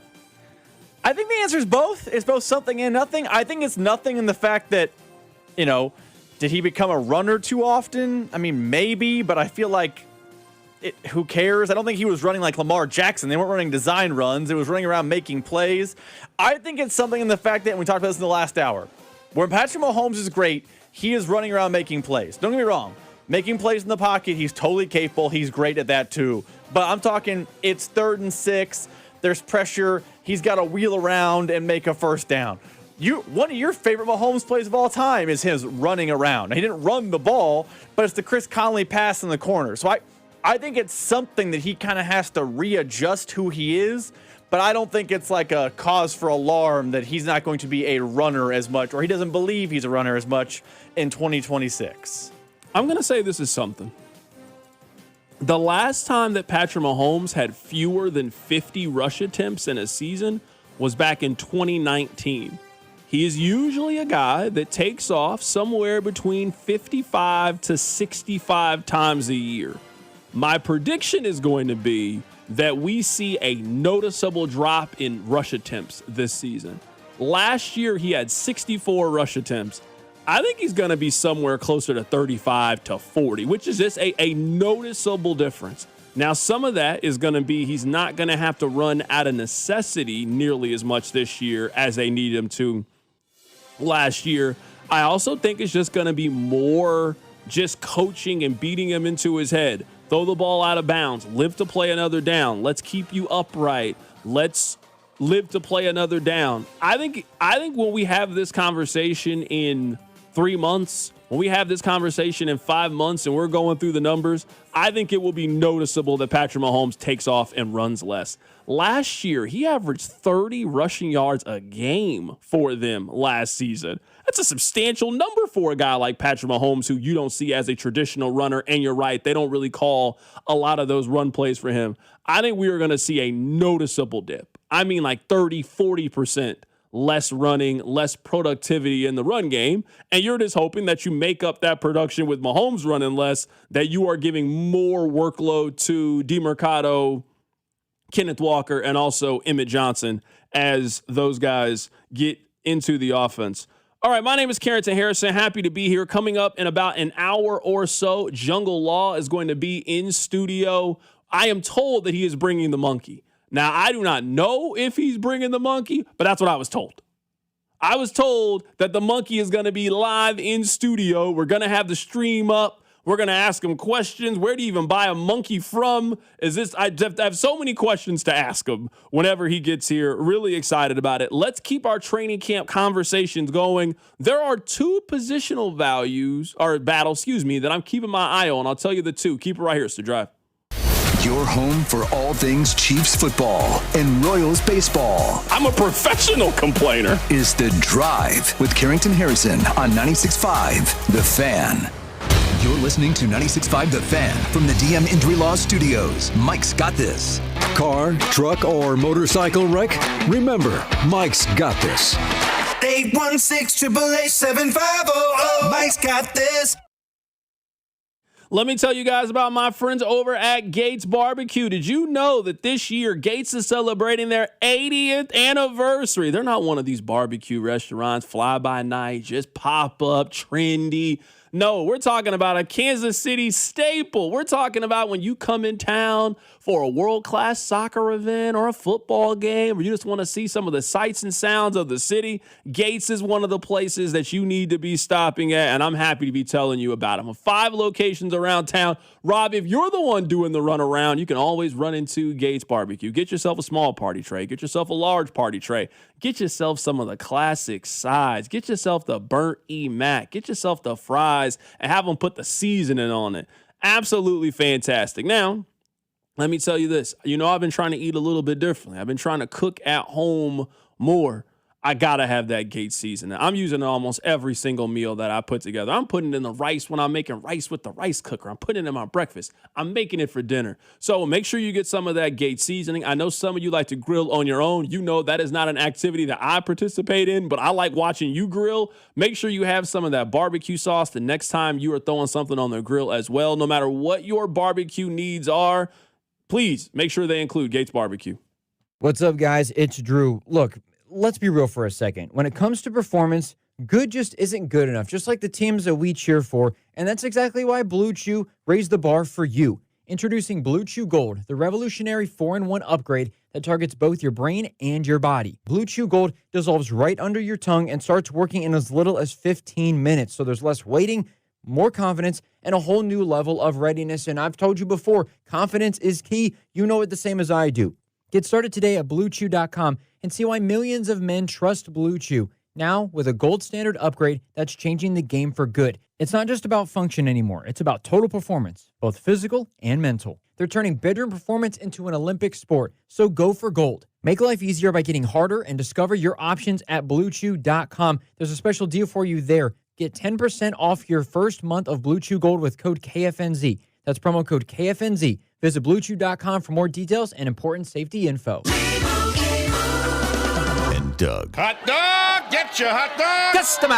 Customize and save with Liberty Mutual. Hey, what are you doing? I like your method. Direct. To the point. A little loud, but... Listen, people don't buy car insurance the same way they do hot dogs. Not yet, but both are customizable. Popcorn! Get your popcorn! Hey, this is a hot dog area. And customize and save area. Get a quote at libertymutual.com or with your local agent. Liberty, liberty, liberty, liberty. I've had a number of surgeries, and frankly, I don't have time to rehab a surgery and an operation at this point in my life. I didn't want to take time off my kids' activities. That's why former college and pro football player Bobby Carpenter turned to QC Kinetics. We couldn't be happier saving our patients like him from operating rooms and long recoveries. I've been able to resume like normal activity for me, which is a lot of running. It's a lot of workouts. I've been very, very blessed with how it's been able to hold up. For so long, patients have accepted surgery as the only solution. But with new technologies, the medical professionals at QC Kinetics use regenerative treatments, your body's own biologics, to help heal and restore knees, hips, shoulders, and backs. I actually ran into a friend of mine over at our golf course, and he had his knee done. It felt so well. He'd got his shoulder done. He goes, I can't thank you enough. He'd heard the commercial on the air, and so it's feeling great. Find out how you can avoid surgery and finally get relief. Call QC Kinetics now for your free consultation. Call QC Kinetics, 816-412-6299. That's 816-412-6299. 816-412-6299.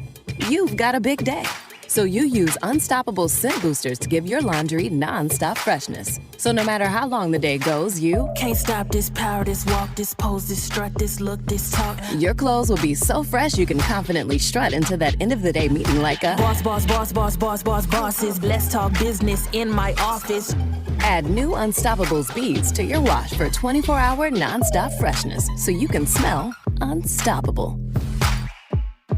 Finding great candidates to hire can be like, well, trying to find a needle in a haystack, but not with ZipRecruiter. Its powerful technology actively finds and invites qualified candidates to apply to your job. So while other companies might deliver a lot of hay, ZipRecruiter finds you the needle in the haystack. See why 4 out of 5 employers who post a job on ZipRecruiter get a quality candidate within the first day.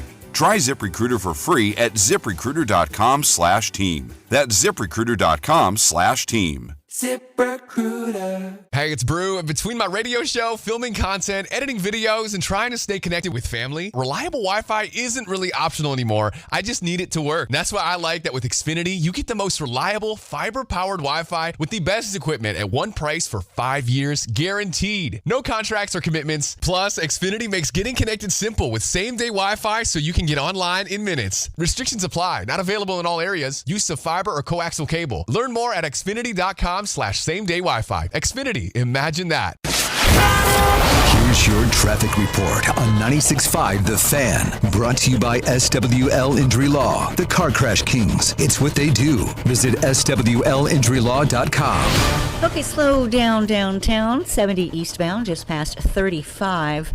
It is the right lane that's blocked, so scoot to the left to get through there a little easier for now. The crash down at 435 eastbound and 69 College. You'll tap your brakes through there. I'm Val with traffic on 96.5 The Fan. You're listening to The Drive with Carrington Harrison on 96.5 The Fan and the Odyssey app. Welcome back into the show. Coming up in about an hour, we're going to be joined in studio by Jungle Law. I have been told he is bringing a monkey. Now, I don't know what kind of monkey. I don't know how big, how small. I don't know if the monkey is going to sit on his shoulder. I don't know if we need to give the monkey his own chair. I don't know. But I do know that at 4:15, he is going to be here. And he is supposedly bringing a monkey with him. So you should probably be watching the stream whenever that happens. My name is Carrington. Excited to be here. Rob is here. Rob is back. I do want to talk about the Chiefs, but let's just take a little bit of a detour because I imagine the feeling Rob has is a feeling that many of you have had. Now, I've never purchased a house before. That's something I definitely aspire to do and something I plan on doing here in the next year, but I'm not at that point. I'm still a renter. So one of the beauties of being a renter, if something goes wrong, I just put in a work order. It gets fixed rather quickly. Rob is no longer a renter. Rob is now an owner. So Rob and his wife over the weekend bought a house. Congratulations, Rob. You're really an adult, man. You're married. You got a house. You settled down, joint bank accounts, new last names. You're really out here doing the thing. So maybe you missed it off the very beginning of the show. I knew Rob had a lot going on. Rob and I talk, periodically throughout the weekend, but this time I just gave Rob his own time, Hey, do what you need to do, handle what you need to handle, take as much time to get your house in order, and when you're ready to come back, come back. Now's the time to move in our business. Don't move in October. When you want to move in July, when the Royals are out of it, hey, go ahead, man. I'll figure it out. So I hadn't talked to Rob for about 3-4 days. Rob gets here. I got here at 10:30. I was ready to go. I had stuff to do. I'm working ahead for the rest of the week. Rob, hey, how's it going? Moving sucks. Okay, let's talk about it. I could tell Rob needed a friend. He had some pent-up anger, and he needed somebody to vent to. So I was happy to listen. I sat down in the chair. Tell me more. I crossed my legs. I grabbed a sheet of paper. I felt like a therapist at that moment. That's what he needed in that moment. And he said, you don't know how many times I've been to Home Depot this weekend, and every time I go, it's $100. You need a new toilet seat. You need a new doorknob. You need a new something. He said, I basically work for Home Depot right now. I was like, okay, all right. I don't know what to tell you. I feel bad. I wish I could say I can relate to this, but in fact, I cannot relate to this. The last time I went to Home Depot, I bought a sled. You think I'm buying paint? You think I'm buying wood and hammers and nails? No, I bought a sled because it was wintertime. I don't know anything about this. I can't relate to what you're going through. So, Rob, go ahead, sit down, pull up a chair. Can you tell us why moving sucks? That's what you said. For those of you that have moved, you will agree it is just chaotic, and I would actually argue that unpacking is the worst part of the moving ordeal because of what you just mentioned. It is trip after trip after trip to Home Depot. I do want to specify the company we hired to actually take care of the move, put stuff in the truck, haul stuff from point A to point B. They were exceptional. Very nice people, easy to get along with. They took care of our stuff with care, the fragile, the actual movers, exceptional job by them. But people who have new homes will understand this. You get into the new home, you start unpacking. You realize, hey, thing X doesn't match thing Y in our new house. We have to go buy a new thing Y, which is how I ended up at Home Depot. I've been there for doorknobs, new locks, because you got to get all new locks in the house. I've been there to have a lawnmower repaired. I've been there to buy a gas can for said lawnmower. That's a necessity. We had to go and get like little cupping things to the bottom of our furniture because you have the furniture sit on these cupping things. That's a Home Depot run. Toilet seats, outdoor solar lights. That was a Home Depot run. So it's just thing after thing after thing. Plus we had to have our vents professionally cleaned out, which these are things that you apparently very normal. Talk to people in the office. When you move into a new house, you just get done. But I had no idea. So I now have a residency. I'm like Usher in Vegas. I'm at Lowe's and Home Depot. Okay, no, that makes perfect sense. Now, this is the thing that scares me a little bit about it. Now, I was looking at buying a house and I said, you know what? Let me give myself a little bit more time and let me be fully prepared. My contract's up so I can have it lined with, hey, I renewed. I'm moving into a house. I just said, hey, now's not the right time for me to be getting a house. That's what I determined. Nobody that owns a home really makes it sound like it's that fun. Nobody. I know a lot of people that rent. They make it sound fun. Hey, something's wrong. I don't got to worry about it. The toilet's broken.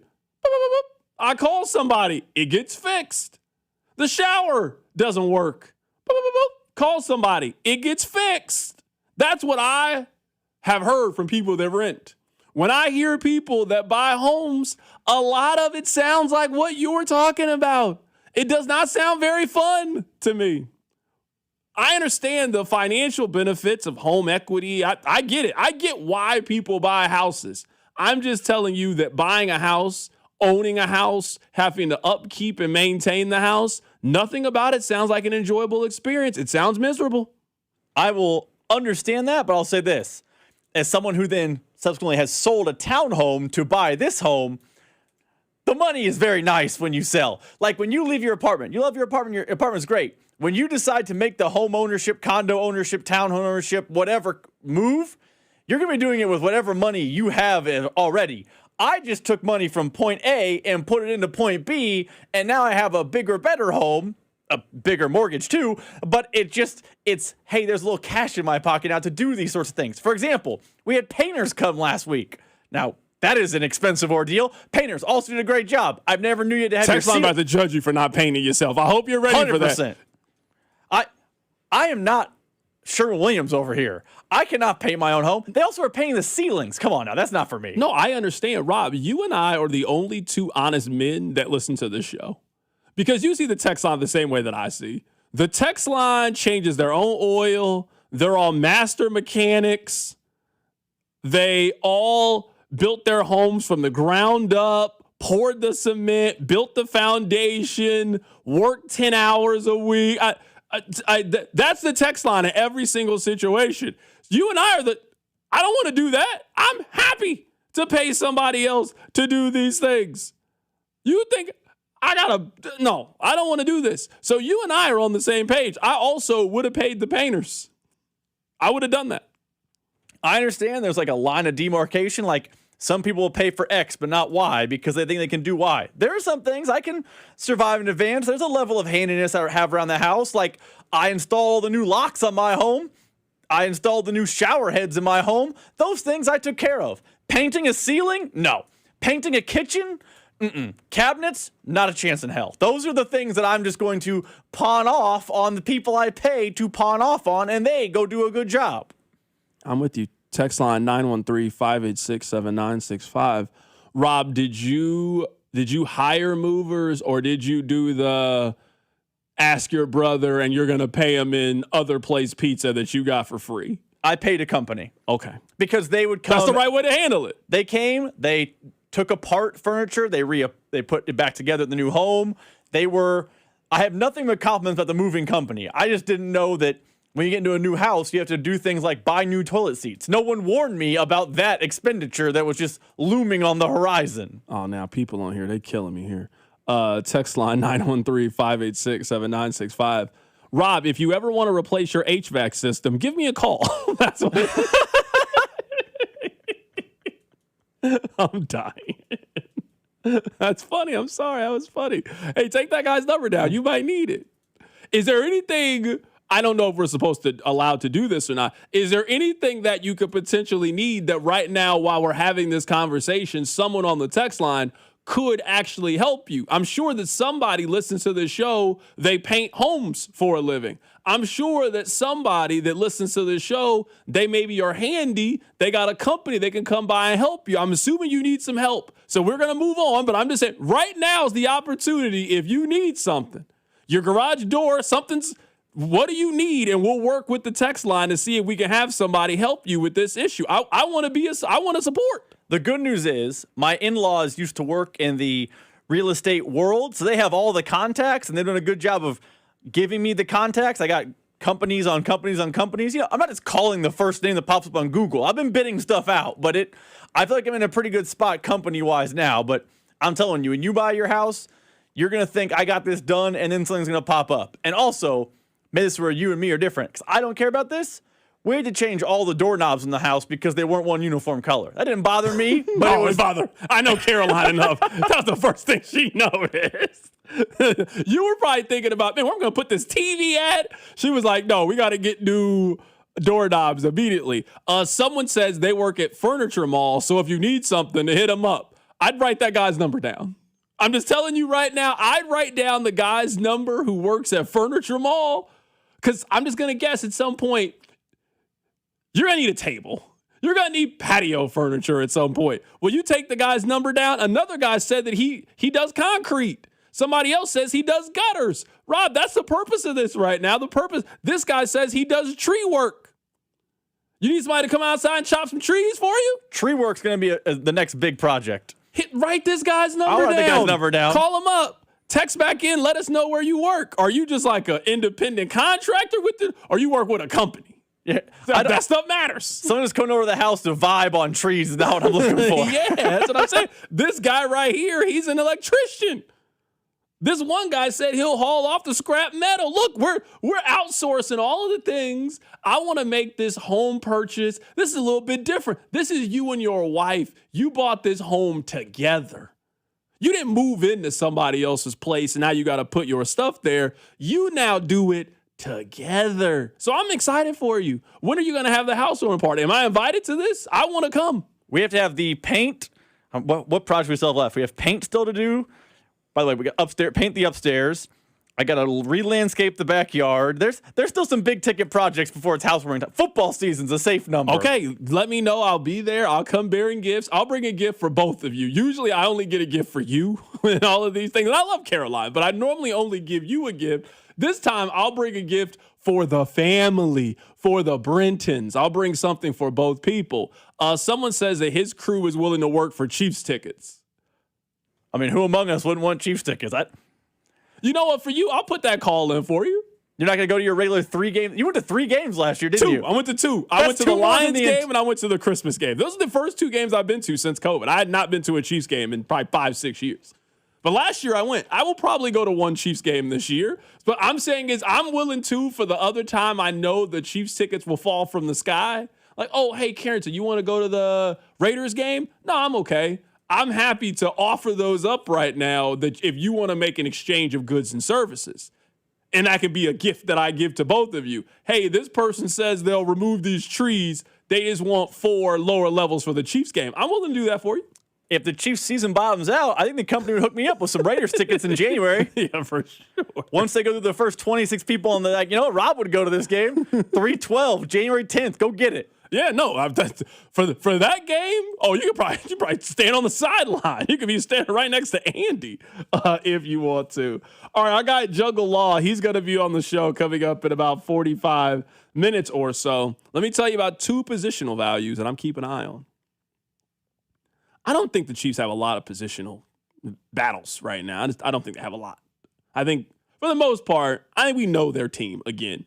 Now, we might not know the production you are going to get from their team, but if I told you right now to write down their 22 starters for week 1 of the NFL season, I think you might go 21 for 22. You might get all of them right. I think the Chiefs are kind of predictable, at least on how I think their roster is going to go. But two positional battles. The first one is number 4 wide receiver. It could be Nico Remigio. It could be Jalen Royals. Now, I don't think this is a big deal if this player turns out to be a bust. But if we are heading into year 2 and Jalen Royals is behind Nico Remigio in their depth chart, I'm gonna start thinking about the B word. He couldn't get on the field last year for a wide receiver unit that didn't have Rashee Rice for half the season. Xavier Worthy was banged up last year, and Jalen Royals couldn't get close to the field last year. If you can't beat out Nico Remigio in a camp battle and have a hold of that number 4, so when an injury happens and somebody will get injured in your wide receiver room, you're not positioned, the next man up, step in and continue to make plays, I will start to throw out the B word with Jalen Royals. But that is a position battle that I'm looking at. I think you got 3 guys for one spot. You got Remigio, you got Jalen Royals, and you got Cyrus Allen, who Cyrus Allen has actually gotten off to a pretty good start at camp. It's early on. Let's see how that continues as everybody gets there on Wednesday. But so far, one of the names that I continue to see pop up and that's getting some early buzz is Cyrus Allen, the wide receiver they got out of Cincinnati. Let me ask you about Jalen Royals, because I don't know it's too early to use the B word. I also think as a 4th, 5th round pick, I don't really think it's not a bad thing if you use the B word. Like, those guys miss more often than they hit. Why do you think he has a chance to win that job other than seniority? It wasn't like he played last year, and I presume he was one of the early veteran arrivals. I would hope if you don't play in 2025, you wouldn't wait till the last possible day to get to work. I think Cyrus Allen has already usurped him. I think it's Allen versus Remigio. Why do you think Royals is still in the conversation other than just he was drafted a year earlier? I think that's the only reason why he would be in the conversation. But I think you and I are saying the same thing. I don't think we disagree. If we are going into your second year of the offense as a player that they drafted, that at one point they liked. Now, they spent the 4th round pick on you, so if Jalen Royals doesn't work out, it's not like some great asset was thrown away. But if you go into the season as Jalen Royals as their 5th or 6th receiver and you can't get on the field, there's just not a pathway towards you being a guy that can actually help the Kansas City Chiefs. Where I think last year, a lot of people, and I would include myself in this, were willing to give Royals a little bit of a pass because we know how the Chiefs are when it comes to those young wide receivers. Year 2 is where they start to expect things. If you're telling me that Cyrus Allen, as a guy who was a 5th round pick, you were a 4th round pick, you were in this system last year, you were on the team last year, Cyrus Allen was catching passes from Brendan Sorsby last year. If you were telling me that guy's already passed you up, there might not be a spot for you. There might not be a role for you on this team, in my opinion. Nico Remigio, I think he's going to be on the team just because we know Tobe every year loves a guy in special teams. He's a guy that's shown you he can be reliable. If an injury happens, you know you can put Remigio in some of those spots and he can help you out. I'd be a little bit surprised if Remigio just got outright cut and didn't make the team. Yeah, I don't know Remigio's a lock, but I think right now he's on safe footing. Like, let me see the preseason. Like, maybe preseason game 1 or 2, one of these backup running backs, Emmett Johnson, an undrafted rookie, turns out a great special team, becomes an elite returner, he could get usurped. But I think right now Nico Remigio's on solid ground. I think he's on the roster, which means I think Cyrus Allen might be pushing Jalen Royals off the roster. Yeah, I mean, I would say that Nico Remigio, he certainly has a chance of just not making the team, but just for a wide receiver room that didn't really go through a lot of changes, it's not like they brought in 3 or 4 new names, so now you got to push some of those old guys off the roster. there's certainly something they like about Remigio. Like they've now kept him around. He was on the team in 24. He was on the team in 25. He's back now. There's something they like about him. I would predict that he is on the team in some capacity for this squad. The other positional battle that I think is potentially out there is linebacker. We know two of their linebackers, right? Bolton, Tranquil, they're making the team. Obviously, they're starting.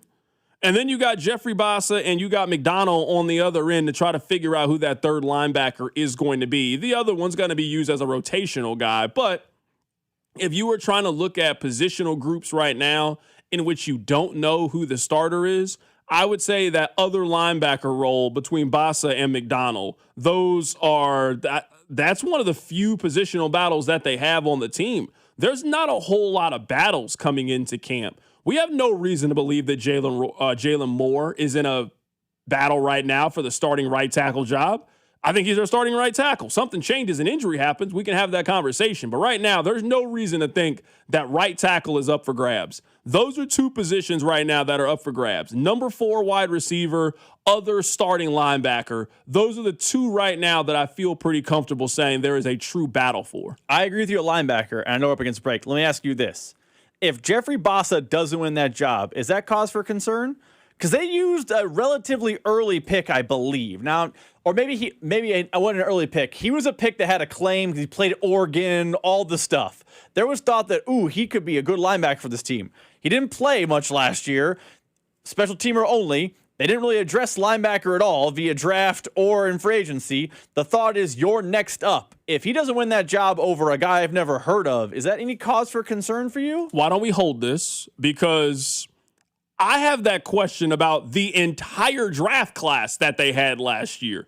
I'm not ready to start throwing labels out there, but as we are heading into year 2 for all of these guys, you got to tell me who you feel great about right now in their draft class. We'll talk about it next. Keep it right here. It's The Drive.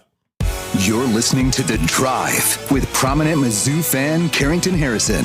I support Kansas. I want Kansas to win. On 96.5, The Fan. Shawnee Mission Ford is under all new management, and Shawnee Mission is dealing because summer's better at the lake, on a road trip or hauling a backyard project, and summer's simply better in a Ford. So if you have not shopped Shawnee Mission Ford in a while, well, the rules have changed in your favor. They're never going to be undersold. They're always going to make you feel like family. In fact, if you bring them any written offer on the same vehicle, they will match it or beat it, period. And right now, the F-150 is even better. Get 2.9% APR plus a $1,000 Ford credit bonus cash on the new 2026 F-150. That's right, only 2.9% with $1,000 of bonus cash, making the F-150 the truck you could afford this summer. Shop them right now at ShawneeMissionFord.com. That's ShawneeMissionFord.com. Just off I-35 on Shawnee Mission Parkway. Life's better in a Ford. Discover yours today at Shawnee Mission Ford. 2.9% APR with approved credit through Ford Credit. Auto buyers will qualify. Excludes Raptor dealer administration fee $7.99. Price match applies to a valid written offer from a licensed dealer on an identical in-stock vehicle with comparable mileage and the same trade valuation. Exclusions apply. See dealer for details. I hope you are sitting down. The ACA Marketplace has announced significant increases on monthly premiums with deductibles over $10,000. You can enroll with Matt B. and KC at BBS Insurance's Freedom of Choice plan now. You don't have to wait. Their plan lets you use any doctor, has zero outpatient deductibles, and is 30 to 60% lower cost than most Obamacare plans. Also, there's no income disclosure required, so no potential tax penalties. If you're a small business owner or pay for your own health insurance, you're uninsured, you're on COBRA, or your employer coverage is just too expensive, call Matt B. and KC for an instant quote over the phone. 816-205-4664. That's 816-205-4664. Or go to bbsinsurance.net. That's bbsinsurance.net. They will customize a plan chosen and managed by you, not the government. Chad Gray, live at the Voodoo Lounge at Harrah's, Kansas City, celebrating 30 years of madness with special guests, Butcher Babies and Devil's Cut, Mudvayne and Hell Yeah frontman Chad Gray performing hits from both iconic bands together on one stage. Saturday, August 29th at the Voodoo Lounge. Must be 21 years old. Tickets are on sale now at Ticketmaster.com. Chad Gray, 30 Years of Madness, live at the Voodoo Lounge at Harris, Kansas City, Saturday, August 29th. DQ presents Being a Miracle Maker. July 30th is Miracle Tree Day. You buy a blizzard tree at participating locations, and DQ will donate $1 or more to Children's Miracle Network to benefit your local children's hospital. DQ, happy tastes good. Back to school starts now. Get long-lasting battery life on the Dell XPS laptop powered by Series 3 Intel Core so you can work from anywhere. Now starting at $699 with exclusive student pricing starting at $599. Complete your setup with savings on select monitors and must-have electronics and accessories. Limited time deals and free shipping on PCs and more await you at Dell.com/deals. That's Dell.com/deals. The Colonel's cooked up a new $10 bucket of the day just for you. Monday, 24 nuggets for $10. Tuesday, 8-piece fried chicken for $10. Wednesday, 10 wings for $10. Thursday, 8 tenders for $10. Friday, 24 nuggets for... Ooh, you guessed it, didn't you? $10. The $10 bucket of the day deal. Every weekday. Only at KFC. It's finger licking good. Prices and participation vary while supplies last. Not available on third-party ordering platforms. Tax extra. When it comes to my policy, Farmers gives it to me straight, so there's no surprises. It's your coverage. You should never be confused. You hear that? An insurance provider with a conscience. We're a choir, but yes, we have that too. Straightforward coverage you can literally understand. That's what you get when you have Farmers. Bum, bum, bum, bum, bum, bum. Learn more at farmers.com. Underwritten by Farmers Truck or Fire Insurance Exchanges or Affiliate. Products not available in every state.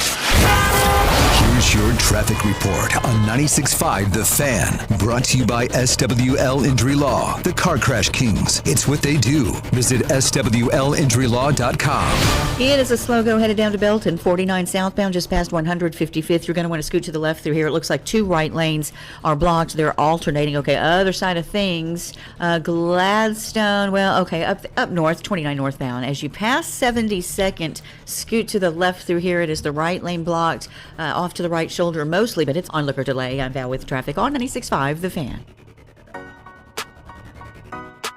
This is your home for Kansas City sports. 96.5 The Fan. You know what? For this segment, I got that negative sports talk energy flowing through my body right now. Sometimes I gotta be the villain. And for this segment, I might have to be the villain. Are we confident in the 2025 Chiefs draft class heading into the season? They had 7 picks. 7. Let's go through them. Josh Simmons. You guys know where I sit on Josh Simmons. I might be the most negative person on Josh Simmons. I thought he was fine last year, but he dealt with injuries in college. He had an injury in the National Football League. We have this debate all the time. You guys don't count injuries that happen through friendly fire. I say you got hurt. If you broke your hand because you hit somebody else's helmet or a guy on your own teams, you still broke your hand. That matters to me. So we had the other incident that we don't got to speak on. I don't know what happened. You don't know what happened. I've heard 19 different stories about what happened with Josh Simmons. I don't know what's true and what's not true at this point. I'm not even worried about that. But he was fine when he played last year. He left another year with an injury. Omar Norman Lott tore his ACL, is on the PUP list right now. Aston Gelati, okay, I'm with you there. Noel Williams, I'm there with you as well. Jalen Royals is in a fight right now for that wide receiver number 4 spot. And Rob, you don't even think he's the favorite for the number 4 position. Jeffrey Bassa, there's a chance that he's not starting for you because he lost his job to somebody else.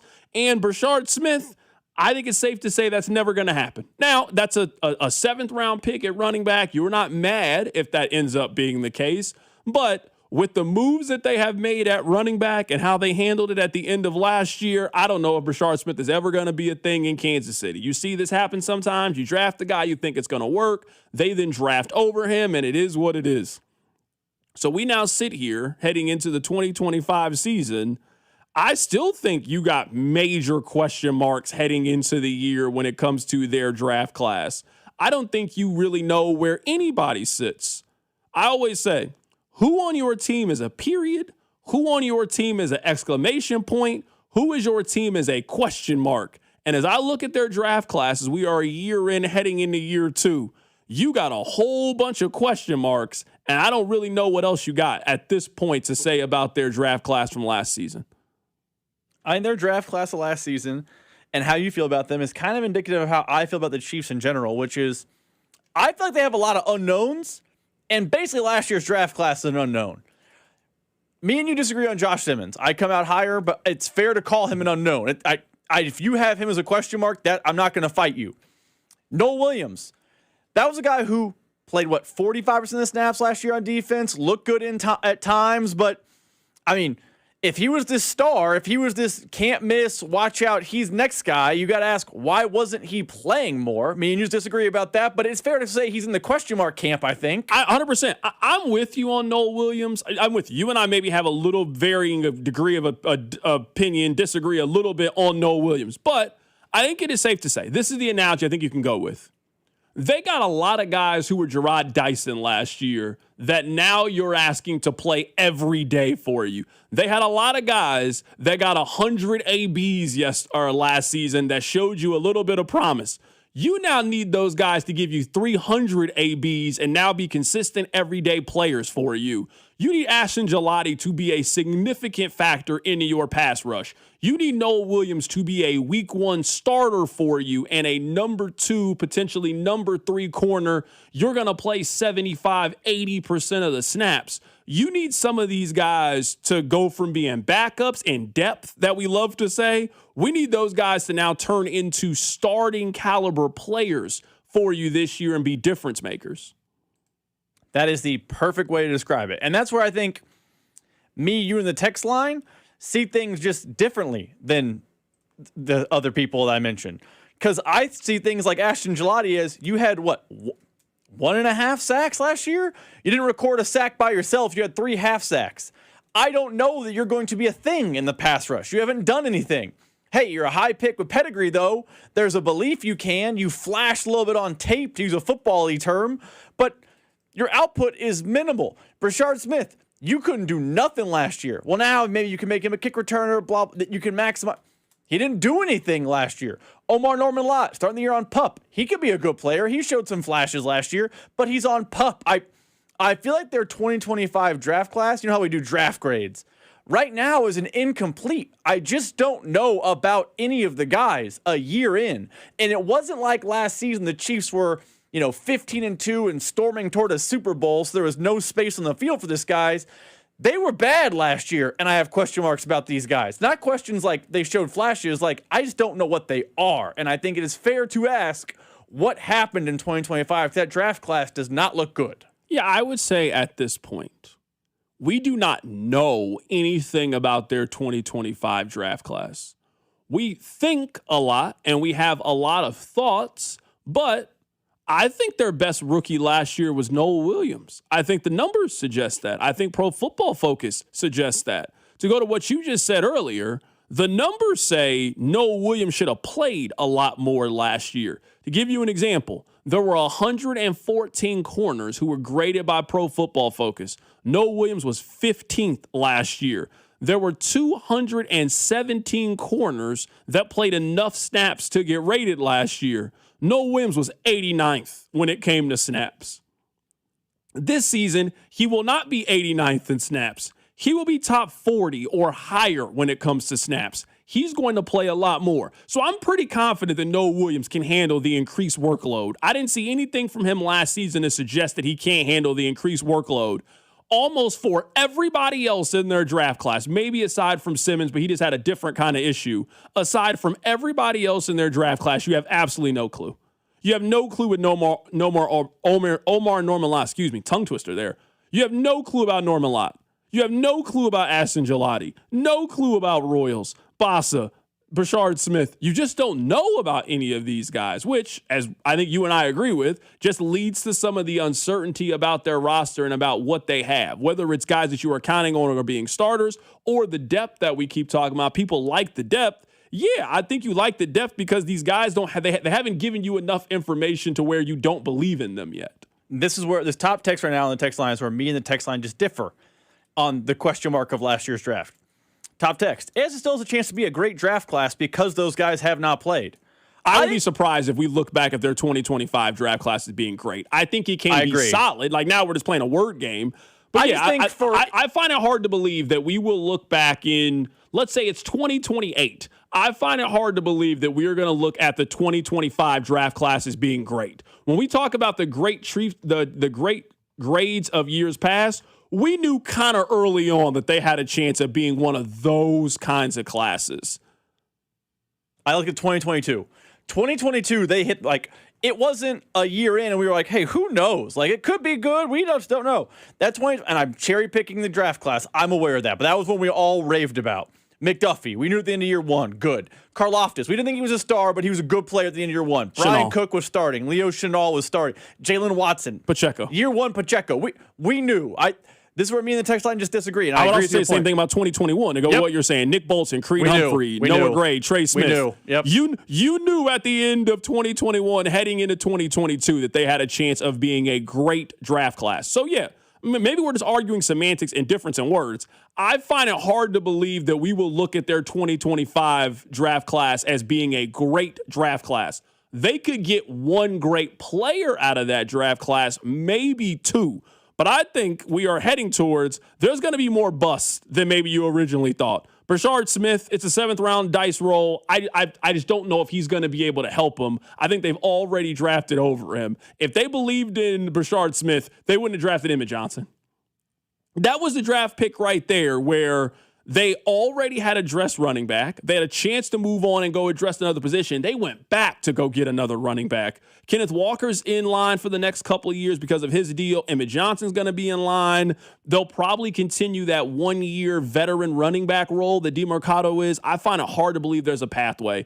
Royals doesn't seem like there's a pathway to getting on the field right now. So there's going to be more misses, I would guess, than makes when it comes to this draft class. Coming up in about 20 minutes or so, we're going to be joined by Jungle Law in studio. Keep it right here. It's The Drive.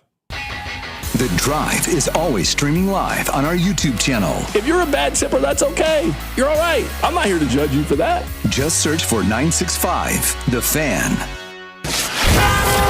Here's your traffic report on 96.5 The Fan. Brought to you by SWL Injury Law, the Car Crash Kings. It's what they do. Visit SWLinjurylaw.com. It is a slow go headed down to Belton, 49 southbound, just past 155th. You're going to want to scoot to the left through here. It looks like 2 right lanes are blocked. They're alternating. Okay, other side of things.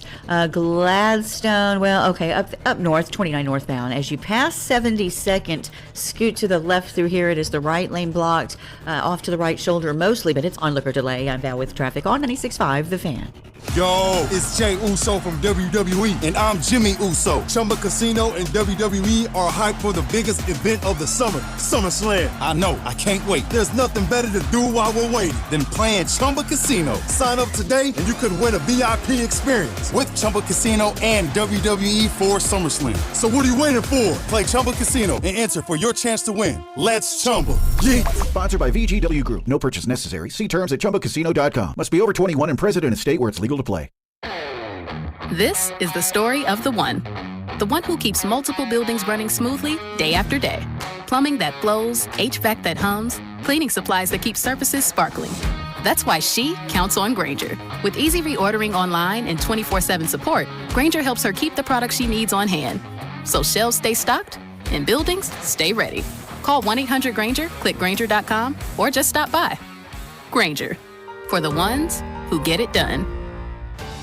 Someone had a birthday. Yep, 50. Can't believe it. 50 years of wisdom. Great segue. We have a health reminder from the CDC.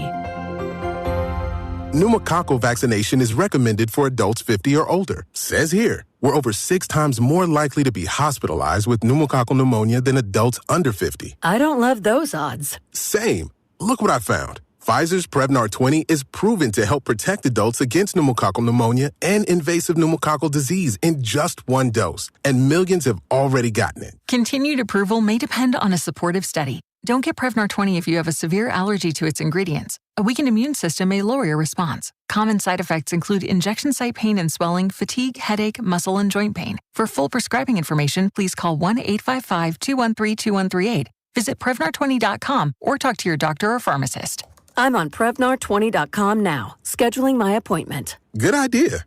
And happy 50th. America is turning 250 this year, and Circus Sports is celebrating by offering all users in Missouri $250. Dane Hughes here, and for everyone in Missouri, all you have to do is deposit $250 on your Circus Sports app. Then play through that deposit. Once you do, Circus Sports will reward you with $250 right in your account. This is available for everyone in Missouri, new and existing users. Celebrate 250 years and find out more at circusports.com today. Must be 21 or older in Missouri. Gambling problem, call 1-800-GAMBLER. Men, if your energy is down, your workouts aren't producing results, you're gaining stubborn weight, losing muscle, sleeping poorly, or just not feeling like yourself anymore, it may be more than just aging. This is Jeff for Heartland Men's Health. Our low T and body composition treatments are designed to help men regain energy, improve focus, sleep better, build lean muscle, reduce unwanted fat, and restore confidence both in and out of the gym. At Heartland Men's Health, we specialize in helping men optimize their health, performance, and vitality. Using personalized medical treatments tailored to your health and goals, many men begin noticing improvements in energy, mental clarity, recovery, motivation, libido, and overall body composition within just a few weeks. Your initial visit is just $99 and includes blood work, PSA and T-test, and a medical consult. And if you start on treatment the day of your appointment, your visit is free. Call 844-447-6600 or go to heartlandmenshealth.com. We have 3 offices: Overland Park, Independence, and North Kansas City. Featured therapies are compounded and have not been evaluated nor approved by the FDA. Provider prescription required. See website for details.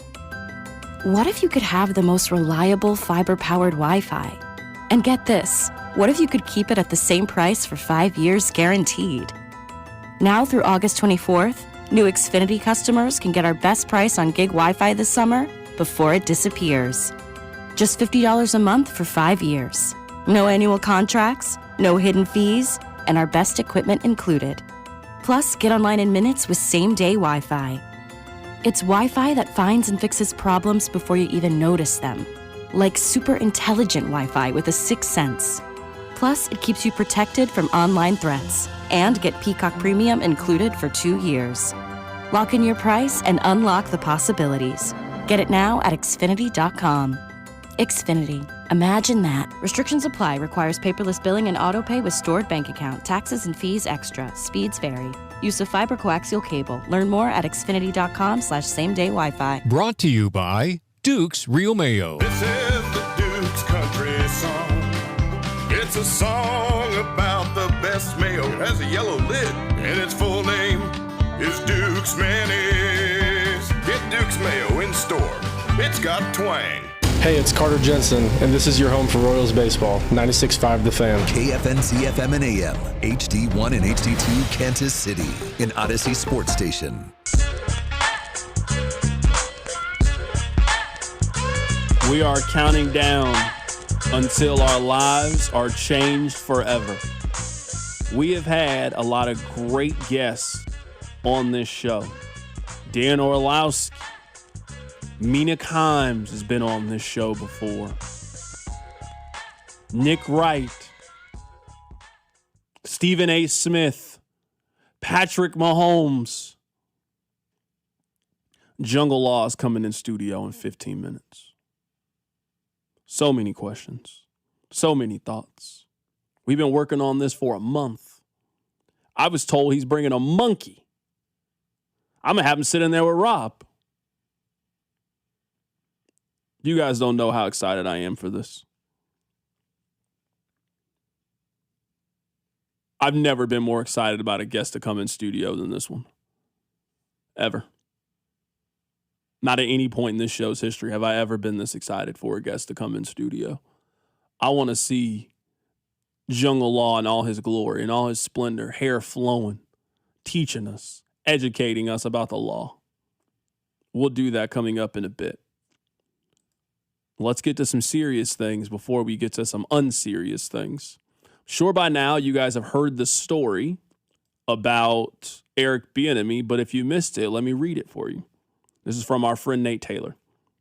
The wife of Kansas City Chiefs offensive coordinator Eric Bieniemy was allegedly shot by the couple's son Sunday night at the family home in Virginia. Mia Bieniemy, she is 57 years old. She was hospitalized in stable condition on Monday. Elijah Zion Bieniemy is 27 years old. He was arrested and charged with malicious wounding, use of a firearm in commission of a felony, and discharge of a firearm inside of a dwelling, according to the local county sheriff's office. Sources tell ESPN that Mia Bieniemy was shot in the chest and the arm, allegedly, by their son. He is currently being held right now without bond in a detention center in Virginia, according to the police. Eric Bieniemy, as you would imagine, has taken a leave of absence for the Kansas City Chiefs, and we are unclear of when he is going to return. Let me get you the latest from Andy Reid, who addressed the media earlier today. Our hearts go out to Eric Bieniemy and his family. Thoughts and prayers are with them. I can't get into details on it, but things happen sometimes, and Eric will work through it. He's got a great support group here, as does his family, as needed, and then we'll just let time take care of it from there. But Mia is stable, which is a plus, and so is Eric Jr., and that's all important. I understand the role of my job is to give thoughts and opinions and speculate about certain things, and there's some things I feel very comfortable in doing that. I don't feel comfortable doing that with this situation for the severity of it and also the uncertainty of it. At this point, I believe anything is possible. Would I be surprised if in 2 weeks, Eric Bieniemy is taking a real extended leave of absence from the Kansas City Chiefs and is going to sit this football season out as he tends to his wife and her injuries?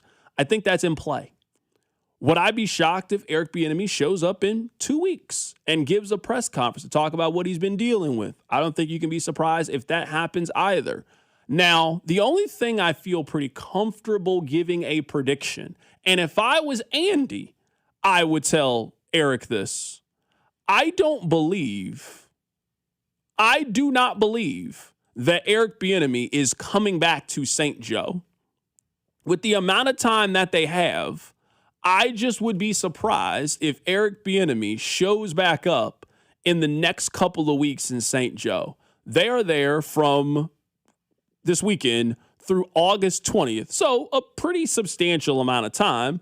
But for a team that doesn't play until September 14th, you can miss all of this training camp, still be in communication with the team and still keeping up to date with what's happened. You show up when everybody gets back to Kansas City. That gives you a 3-4 week period of taking care of what you need to take care of and go from there. I could obviously end up being wrong. I haven't asked anybody about this. That's just what I think. I do not think that Eric Bieniemy is going back to training camp. I think he's going to take this time, certainly understandable. Take as much time as you need to handle what you need to handle and let us know in a couple of weeks on where you are and if you are coming back. That's how I believe this is going to be handled. Let me play for you guys what Nate Taylor had to say when he was asked about this on what he thinks the timetable could be. We have no idea when Eric Bieniemy is going to be back with the team because from what I'm hearing, this could be a pretty significant road to recovery for Mia, who was, as wild as this is to say, accurately, she was shot multiple times by her own son. Do we think that there's a chance that Bieniemy just takes the year off? I don't know. Yeah, I just think that everything is possible with this. I could be absolutely wrong. I have no clue. Just, we are talking about a very unknown situation. I can't imagine getting that phone call if you're Eric Bieniemy. You get a phone call from whoever was the one to put that call in that your wife was seriously injured with a gunshot wound. And you ask two questions. Is she okay? And they tell you her situation. And then the next thing is going to be, who do you think did this? And when you ask that question and they say, we believe your son is the one that allegedly did this, I cannot imagine how you handle that news, what your reaction is to that news, and how you continue to move forward. So I think this is understandable, and it should go without saying. This is much bigger than football. This is one of the more serious family issues that I think you could potentially have in what you are dealing with if you're Eric Bieniemy. Not only are you grieving the gunshot wounds that your wife is dealing with, you also are grieving the fact that your son did this. Someone that you love very dearly. Someone that your wife obviously loves. Somebody that is a significant part of your family, and you live and you support and do all of those things. So I think almost anything is possibly up in the air of what's going to happen with Eric Bieniemy. So it should go without saying. Thoughts and prayers to Eric Bieniemy as he and his family deal with this and how they navigate this over the next couple of weeks. I don't imagine we'll get too many updates from the Kansas City Chiefs, and this is a situation I don't need any updates. When you guys have a better understanding of what's going on, you tell us, and we'll figure out whenever Eric Bieniemy is going to get back. And until then, the same mentality that you have when the player goes down, next man up, and who's going to step up and fulfill that role. I want to play for you what the other storyline has been, which is clearly Patrick Mahomes coming back to practice and what he looks like in practice. So this is Nate Taylor talking about Mahomes and what he's going to be looking for as practice continues. What I'm fascinated by is, okay, in a couple days, we're going to see, now this won't be without pads, but eventually we'll get to pads, but like when it's real 11 on 11 and it's real like offense, first team offense versus first team defense, and there are bodies around the pocket, I want to see how he moves within the pocket. That's what he's talked about most, is like, I got to make quicker decisions, I got to move in the pocket, and I cannot extend plays as much as I used to because I got a brace on my left knee. So that is Nate Taylor talking about it. We got a lot of time to talk about Patrick Mahomes and his injury. We got Jungle Law. He's about to come in studio with us. I think I want to see the same thing that everybody else wants to see from Pat. Can Pat still do the things that make him a superhero? Can he still move around? Can he still improvise? Can he still ad-lib and make plays? If he can still do that, I'm perfectly fine. You obviously won't get that answer now. There's no real danger. There's no real threat now in training camp. They're not in pads. They can't hit him. He's the quarterback. Is he tentative to do those things? Have they coached some of those things out of him? I want to make this very important note. The last time that Mahomes had a significant injury, it changed the way that they coached him, and it changed the way that they operated their offense. They do not do quarterback sneaks anymore after that. Now that you have another significant leg injury, what does that mean for this offense and how you utilize your quarterback? That's something to note. Coming up on the other side, we will be joined by Jungle Law in studio. Keep it right here. It's The Drive. You're listening to The Drive with Carrington Harrison, the go-to show for dating advice you didn't ask for. If you got to ask your girl to help on the bill on Valentine's Day, you've done something wrong. On your home for Kansas City sports, 96.5 The Fan. You're listening to 96.5 The Fan from the DM Injury Law Studios. Mike's got this. Car, truck, or motorcycle wreck? Remember, Mike's got this. 816-888-7500. Mike's got this. You don't have to carry everything on your own. Whether you're dealing with stress, anxiety, depression, substance use, or thoughts of suicide, talking to someone can help, and help is available 24/7 through the 988 Suicide and Crisis Lifeline. You can call or text 988 anytime to connect with a trained mental health professional. 988 is free, confidential, easy to remember, and available anytime, anywhere, to anyone. Call or text the 988 Suicide and Crisis Lifeline. No judgment, just help. At Kansas City Proton Institute, we're delivering the future of cancer care with state-of-the-art proton therapy right here in KC. If you have breast, head and neck, or brain cancer, proton therapy may be a better treatment than conventional radiation. Don't wait. Get your second opinion at Kansas City Proton Institute. Come see Kansas City's largest, most experienced, and most advanced proton therapy team. Learn more at kcpi.com. Kansas City Proton Institute, where you see the best in KC. This July is America's 250th birthday, so declare your independence from low testosterone at Low T Center. Start with a free T-test, stay on treatment for 90 days, and receive $250 back. It's the Low T Center 250 for 250 offer. FixMyLowT.com and book your free T-test. That's FixMyLowT.com. DQ presents Being a Miracle Maker. Making a difference in your community has never been easier because July 30th is Miracle Treat Day at DQ. You buy a blizzard tree at participating locations and DQ will donate $1 or more to Children's Miracle Network to benefit your local children's hospital. So on July 30th, buy a blizzard tree and be a miracle maker, a blizzard-eating hero, doing their part on Miracle Treat Day. July 30th, DQ. Happy tastes good. This summer, Casey's has 89-cent medium fountain and new Frostbite by Casey's drinks. But if you don't have 89 cents, you could check your center console, dig between your couch cushions, ask Grandma for $1, or just use your credit card. 89-cent medium Frostbite by Casey's or fountain drinks at Casey's all summer long. Restrictions may apply. See store for details. Man, I should not have tried to handle this car wreck stuff myself. Why? Insurance keeps calling. I gotta find a body shop, rental car, doctor's appointments. Now they're asking for a bunch of other things. Dude, why are you trying to do this yourself? Call the Car Crash Kings. That's literally what they do. You worry about getting better. They deal with the insurance, the paperwork, the calls, all of it. Hurt in a car wreck? Don't do it yourself. Call the Car Crash Kings. It's what we do. The choice of a lawyer is an important decision and should not be based solely from advertisements. Someone had a birthday. Yep, 50. Can't believe it. 50 years of wisdom. Great segue. We have a health reminder from the CDC. Pneumococcal vaccination is recommended for adults 50 or older. Says here, we're over 6 times more likely to be hospitalized with pneumococcal pneumonia than adults under 50. I don't love those odds. Same. Look what I found. Pfizer's Prevnar 20 is proven to help protect adults against pneumococcal pneumonia and invasive pneumococcal disease in just 1 dose, and millions have already gotten it. Continued approval may depend on a supportive study. Don't get Prevnar 20 if you have a severe allergy to its ingredients. A weakened immune system may lower your response. Common side effects include injection site pain and swelling, fatigue, headache, muscle, and joint pain. For full prescribing information, please call 1-855-213-2138. Visit Prevnar20.com or talk to your doctor or pharmacist. I'm on Prevnar20.com now, scheduling my appointment. Good idea. And happy 50th. That refresh you've been putting off until the right deal came along? It's here. Wayfair's Black Friday and July sale is happening now, so you can finally get the style you've been waiting for less. Get up to 80% off area rugs and up to 60% off outdoor and bedroom furniture. Shop Wayfair's huge selection of styles and find the piece to fit your style, budget, and space. Plus, free shipping. Black Friday in July ends July 27th.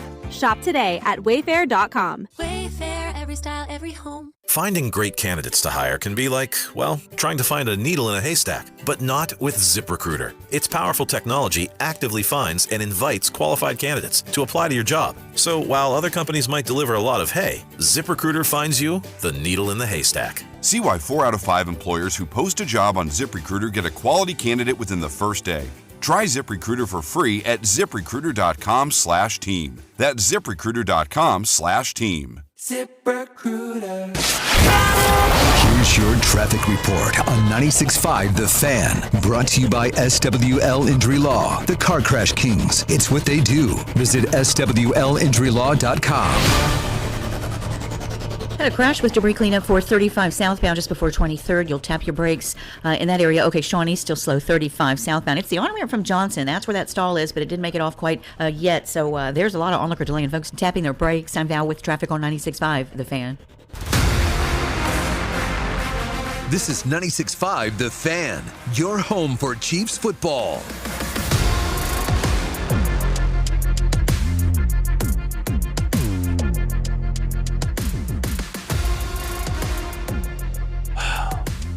I'm hurt.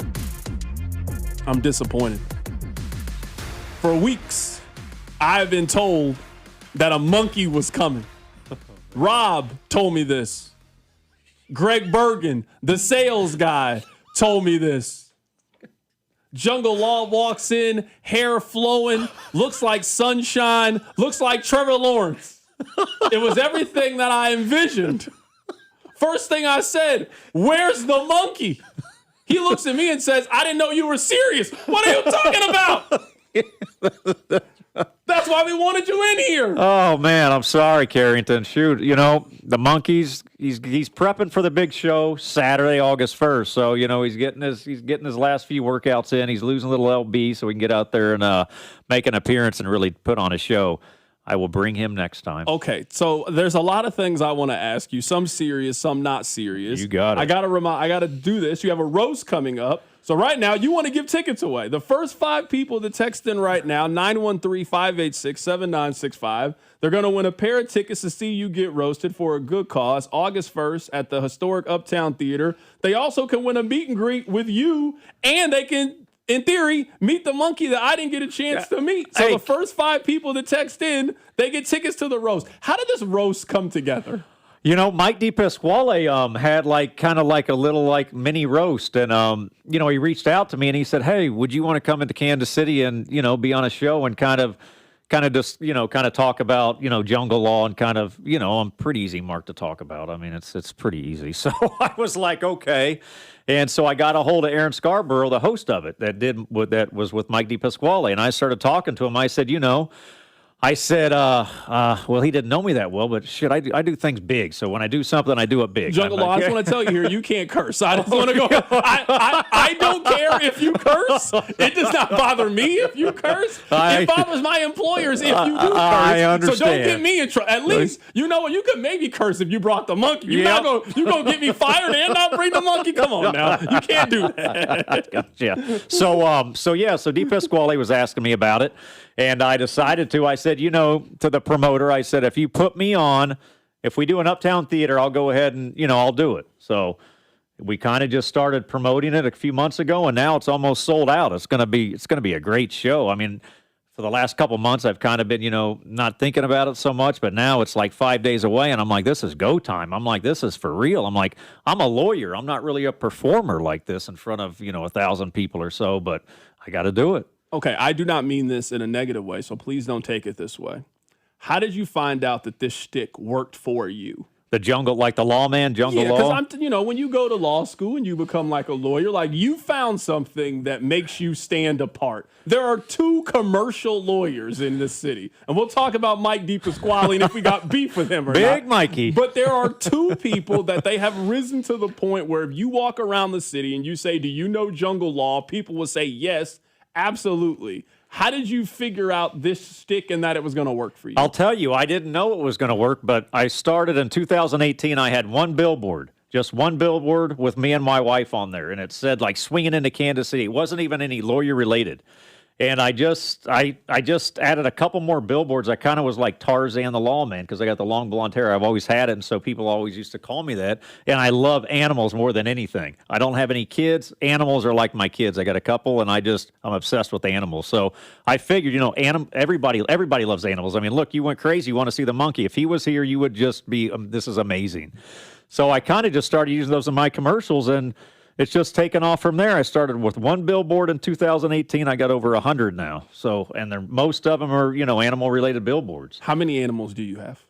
I've got 2. I've got my Yoshi, and I do kind of partake in a monkey. So I kind of. What's a Yoshi? Yoshi's my Western German Shepherd. He's 120 pounds. That's my baby. I take him everywhere. He's 13. He was a retired police dog, and he goes everywhere with me. So yeah, okay. that's like my baby. What was your first pet? When did you realize that you loved animals to the level that you loved them? My first dog was a chow dog. It was a chow back when I was like 4 or 5 years old. And my folks wouldn't let me have a dog after that, and I've always wanted to have dogs and just animals. And so I was kind of just, I don't know, I don't got brothers and sisters. It was just kind of me, and I grew up at Lake Lotawana, so there was always a lot of dogs walking around and things like that out there. So that kind of did it, and then people started calling me Tarzan. I'm like, well, maybe everybody likes exotic animals. I never thought I'd actually be able to partake and mingle and actually be with exotic animals. It's a really cool thing. I mean, they are awesome. Animals always are happy when you get home. They're just amazing. I just can't say enough about animals. I actually want to run this theory by you as somebody that loves animals. This is what I think. Okay. I can't date a girl that considers herself to be a dog mom. A pet owner is one thing. Yeah. A dog mom, you see yourself as the mother of this animal. I think you're crazy. I think you're crazy. I think you're a little bit off. You love animals. Do you consider yourself to be the dog dad? Does your wife consider herself to be a dog mom? I think so. Yes, I say that's my son Yoshi Bear, and that's his mother. Yeah, I'm going to fully disclosure. I am one of those people. Okay, all right.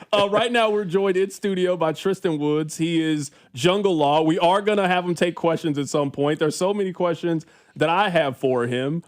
What made you become a lawyer? When did you realize this was the career path that you wanted? I'll tell you, that's I get asked that all the time. So I went out to L.A. for a while, and I tried to do acting, and I did a couple things, but nothing big. And my best friend, he's a lawyer. What did you act in? What did you try to do? I did a little bit of, soap operas under fives and just nothing big. I never got anything big. I just kind of did here and there, and I was getting a little older. I'm like, what do I got? I got to do something with my life. So I talked to my buddy out of New York. He's a lawyer. He's like, just, go to law school and see if you like it. So ended up going to law school, and I liked it. I kind of liked it. I kind of liked the criminal aspect, the personal injury aspect of it. I kind of liked how you got to think on your feet. You got to do some analytical thinking and things like that. And it kind of just fell in my lap, not really fell in my lap, but I didn't know what I wanted to do. So I kind of just decided, hey, I'm going to go to law school and see how it works. Took me a while to get through it. I failed a couple bars in California, so I will disclose that. And then I ended up finally kept my head to the grindstone and passed. And then I got my bar card in 2016, opened this up in 2018 because I was working for a Miami attorney down there doing personal injury for a little bit. So I decided to come up here and put the billboards up, and that's kind of how Jungle Law started. You do law kind of all over the country, because when you and I first started texting each other, you were like in Arizona taking care of some stuff. You're not just licensed here locally. You do law kind of all over. Yeah, we do cases we got an office in Phoenix, Arizona now, and we're trying to get into California as well. So I'm focused on trying to expand this brand, so it's kind of like a nationwide brand, and I'm just talking to some investors and things like that to see how many people are under you. Because I think the perception is that you're a local, it's a small firm, but it sounds much bigger than that. I don't have that many people that work for me. I got a lean staff, but they are the very best staff in the business. I wouldn't put them to anybody. They are amazing. They are amazing. I got Mike in here in the studio with me. He's my right-hand man. He's amazing. You can't have a good law firm without good staff. You got to communicate. You've got to communicate. That's the number one thing that most clients get upset with when they hire an attorney. Oh, I didn't hear from my attorney. I didn't hear from that. Every day you can hear from one of my attorneys or my paralegals. So that's what I do. I have this crazy advertising campaign, but when it gets down to it, we work our butt off and we get results, and we just, the client comes first. What kind of law do you do? I do a lot of personal injury and criminal defense. My wife does employment, so she takes on corporations for sexual harassment, age discrimination, disability discrimination, Title VII. So we do a lot of federal cases with that. And locally, we do criminal cases, federal cases, and then I do PI cases, slip and falls, car accidents. So that's kind of what I do, dog bites. Because one fun question that I always ask people is, if you were in a pinch and you got to call Jungle Law to get you off, or Mike's Got This to get you off. And one reason why I wanted you is I've always said, Jungle Law, you just seem like a trustworthy individual. Whatever situation I deal with, I would call you, and I feel like I got a good chance at getting out of this scenario. Well, I appreciate that, but you got a great chance to get out of this situation. I got a lot of connections. I'm very personable. I talk to all the people when I go around. Relationships are a big part of, being a lawyer. They don't teach that stuff in law school. You just gotta be a real person behind the scenes. You gotta go out. You gotta hit the groundwork with the boots running. This stuff doesn't get placed in your lap. You have to work. I built this firm from the ground up. I started literally fixing tickets to all the way up to where I am today, and I know how to do it all from start to finish of building the brand. What's the biggest misconception people have about lawyers? Because at least this is what my presumption would be is, I'm imagining your friend gets a traffic ticket and they just think, oh, I'm just going to call Tristan and Tristan's going to fix it. You're like, no, it don't work that way. I can't just fix your speeding ticket magically. I get a lot of that, though. Yeah, so you want to give a rundown of what happens on a DWI or something, or what are you asking? What was that? No, I guess I'm just asking of I think people always have a perception about what a lawyer's responsibility is. What are they supposed to do? When people that you're like, and they ask you like, wait, that's not what I can do. That's not my responsibility. Yeah, no, a lot of times they'll say, I got a DWI, I've got a great job, I can't have anything on my record, it should be dismissed, they didn't read me my rights. It's not TV, so it's not how it really works. What I typically, I'll get the discovery, I'll go through it. We might have to hire an expert if we go to trial on certain things, about how they took the test, how was their BAC registered, if they drew blood. There's a lot of different things, but tickets are easy to fix. But I do get a lot of friends calling me, "Hey, Tristan, will you help me out with this? Help me out with this." I'm like, "Yeah, I guess I'll yeah, but at a certain point, you're like, "Man, I got to work too." You know what I mean? There's a lot of people want favors, but that's fine. I mean, I don't mind doing that for some of my good friends. What's been the biggest settlement you've ever gotten? Oh, actually, that's a good question. Well, I just settled a case Friday, commercial truck accident for $1.175 million, so that was good. I've had a decent week. So you get like 10% of that, or how does the little numbers work? I get a little higher than that. Okay, I'm just asking. That seems like a pretty big settlement. I want to know how much of that settlement is yours. I range from about 40 on up. It depends if I set it for trial, how close I get to trial. Sometimes I'll do 33, 40, 45. At 2 weeks out from trial, I'll go to 47 and a half a lot. It just depends. I can work with the client. It depends how severe the accident is. I'm willing to work out a deal. I honestly don't have the answer to these questions, so these could be stupid questions. Yep. Are you going into this and the person doesn't give you any money up front? Absolutely not. And you're saying is, I'll get you a settlement and we'll break bread at the end of it. Yeah, absolutely. So they sign a contract. They're up front. They know the percentage. And then, at the end, we'll see what we get. Yeah, but I don't take any money up front. I don't do any money up front for employment-related incidences either. A lot of people are like, well, how much do I have to pay you to file an EEOC charge? Nothing. If we take on your case, we believe in you and we think we're going to be able to get you money. But criminal, you got to feed me with that. You got to pay me up front with that stuff, because that's a lot of work right from the beginning. So we got a lot of court appearances with those. What's been one of your favorite cases that you worked on so far that you could tell us? I understand attorney-client privilege, but what's been a case that you think this is why I got into this? Well, Mike's here. My partner's here. I mean, he just got a first-degree murder charge dismissed. That's a hell of a result. That never happens. That's like a half a point you'll ever get that. Then we did a hell of a job with, we do a lot of federal drug distribution cases because Kansas City's like a big hub. So a lot of people come here and kind of, this is where they start it and they branch off from that. So we do a lot of those cases. We got a guy probation on that. Maybe your listeners are thinking, well, these guys should be in big trouble. Well, it's not. I'm not agreeing with what they did. Our job as a criminal defense attorney is to poke holes in the prosecution case to try to mitigate the damages if we believe, in fact, that client, if we went to trial, would be found guilty. So we try to work behind the scenes to try to get him the best deal he can. So that's kind of how that works on some of the criminal stuff. Right now, we're talking to Tristan Woods. He is Jungle Law. We're going to do rapid-fire questions coming up in a little bit. So if you got questions, 913-586-7965. We'll do that on the other side of the break. I have two local examples that I want to learn a little bit more about. Let's start with Rashee Rice, who has found himself in some legal trouble. When you violate your parole the way that he did, yes, what happens on the other end of it when you get out of jail? Like that has never really been explained to us. So he violated the terms of his parole. He had to, or probation, excuse me. Probation, yes. Yeah, probation. He had to go to jail for the 30 days that they agreed to. Yep. I imagine that probation just doesn't go away now. He's still under it. What does life look like for you on the other side? So what happens with that? I know what happens in Missouri or Kansas. So typically he was sentenced and he got 30 days. Is that what he got, yes. 30 days? But he was placed on probation after that. So it was probably like 30 days, you do your 30 days, but you're going to be placed on probation because he probably received 6 months to a year. So that's going to be his backup. So he was able to get out on 30 days, but he probably still had a backup of the sentence that he didn't fully serve. So now he got a probation violation. So now his attorney's going to have to file a probation violation hearing and talk with the prosecutor and say, try to mitigate his damages, try to see if he can do something to kind of put good light back in for his case. Does that make sense? Yeah. Like you got, what can the client do to make the judge feel, because the judge overall is going to do that. The prosecutor can make a recommendation like, I want him to go another 3 months, or I want him to do 6 months. It's ultimately up to the judge. A lot of times you open plea the case, or you'd open plea the revocation.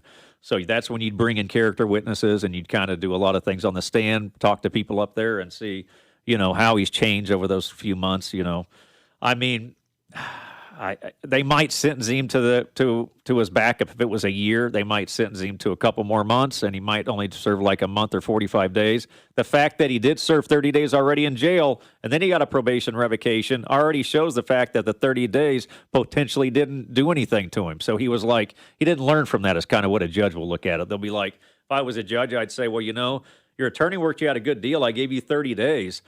But now you're back in front of me. What do you think should happen to you? Is what typically the judges will do. They'll ask the client right there. They'll be like, "What do you think I should do?" And the attorney might say, "Don't talk," or he'll talk for him. It'd be hard to say. I mean, I don't know what his underlying sentence was. That could do that, or he could mitigate it and maybe just get 45 or 60 days, or maybe not even serve any more time, and they do another condition.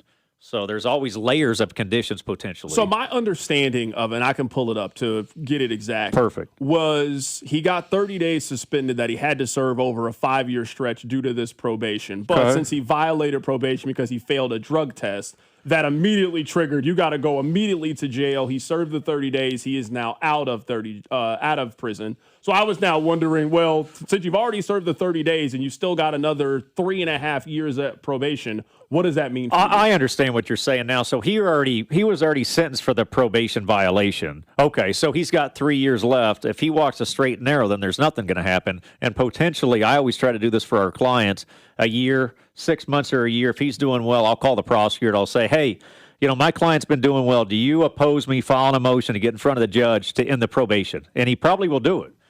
So if Mr. Rice goes on the clean and narrow for the next 6 months or a year, he's got a compelling argument to have his attorney file a motion early to get off probation. To me, this is just maybe this is me on like my moral soapbox. Yeah. Putting somebody on probation for 5 years, to me, like you are creating a system in which you are hoping at some point that they slip up and they mess up. No, they always mess. Yeah, they always mess up. Even like a traffic violation or a simple, just a simple possession, or if they were drinking or something. I mean, that stuff's not good. But what I'm saying is, yes, that's how they set it up.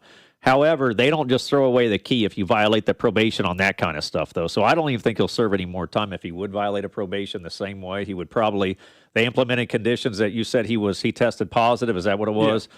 So they're just going to make him clean. So he's got to stay clean and he'll be good. I know you might not have a lot of the details of this. I'm more asking because I think a lot of other people have this exact same question. So you're aware with the Eric Bieniemy, his wife, and it was a gunshot wound. So I'll read to you, I guess, a little bit of the story. Okay. Mia Bieniemy was hospitalized in stable condition on Monday. She was treated for serious injuries. Her son, Elijah, was arrested and charged with malicious wounding, use of a firearm in commission of a felony, and discharge of a firearm inside of a dwelling. Sources tell ESPN that Mia Bieniemy was shot in the chest and the arm. I think somebody like me that watches Law and Order, we are all asking the same question.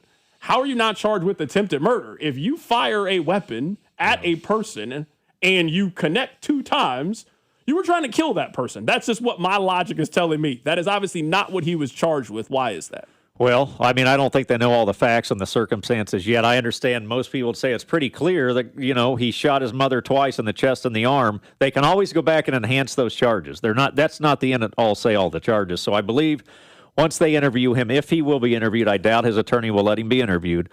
But I think, they'll talk to the prosecutor and they'll probably talk to the wife and see how she's doing and everything and just see kind of what's going on. But,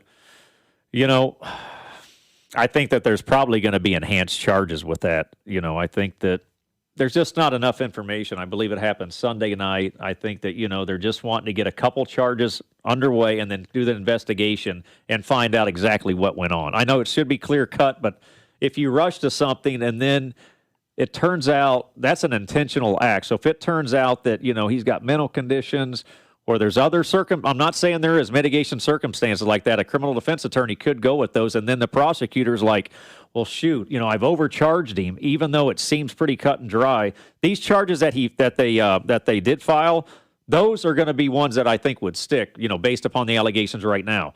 So if they wanted, after his attorney probably won't let him talk, but once they dig in more information, I wouldn't be surprised if these are enhanced. What is the hardest thing about a criminal trial? What is the hardest thing about defending somebody that committed the crime? Oh, people ask me that all the time.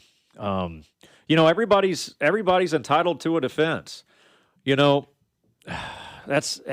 I get that all the time. And, that answers, it doesn't bode well with a lot of people because they're like, well, if he did the crime, he should do the time. There are mitigating circumstances. Like I said, a lot of times we get an expert during a trial to get their mental stage. There's also, that's a tough question. That's really tough. It's like I said earlier. I'm just asking. I guess. I'll use some more time to think about it. I'm just asking. It sounds like from your position, and I'm with you. Everybody's entitled to a defense.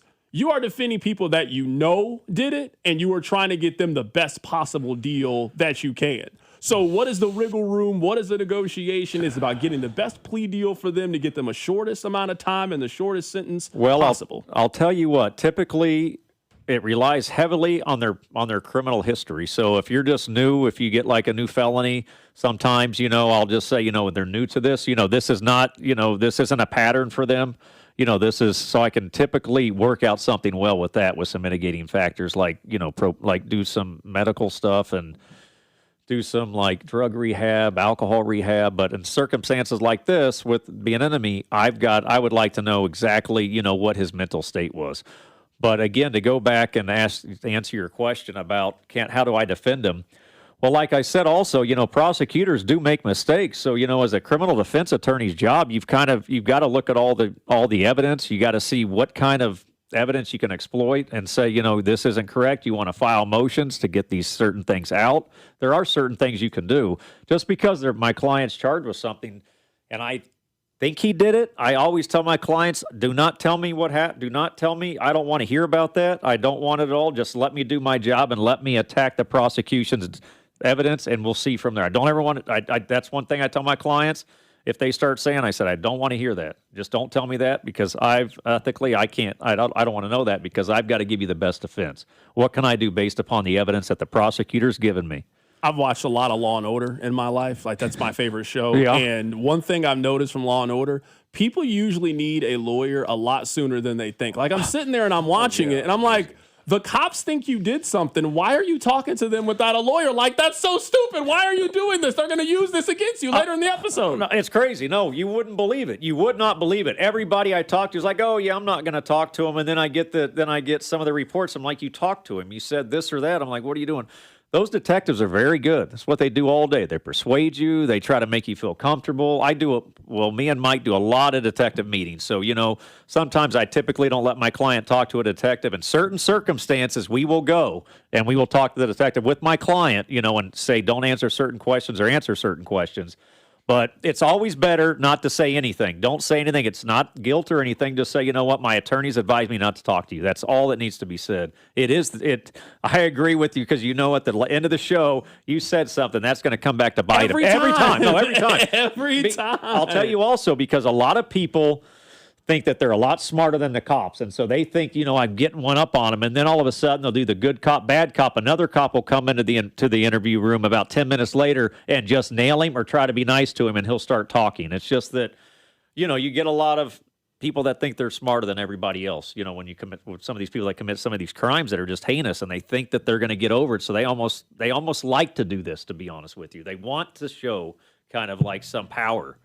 It's a control factor, too. Right now, we're joined by Tristan Woods. You know him as Jungle Law. Coming up, I've asked a lot of questions. I'm sure I will continue to ask questions, but now is your time. 913-586-795. We are going to do rapid fire with Jungle Law. Keep it right here. It's The Drive.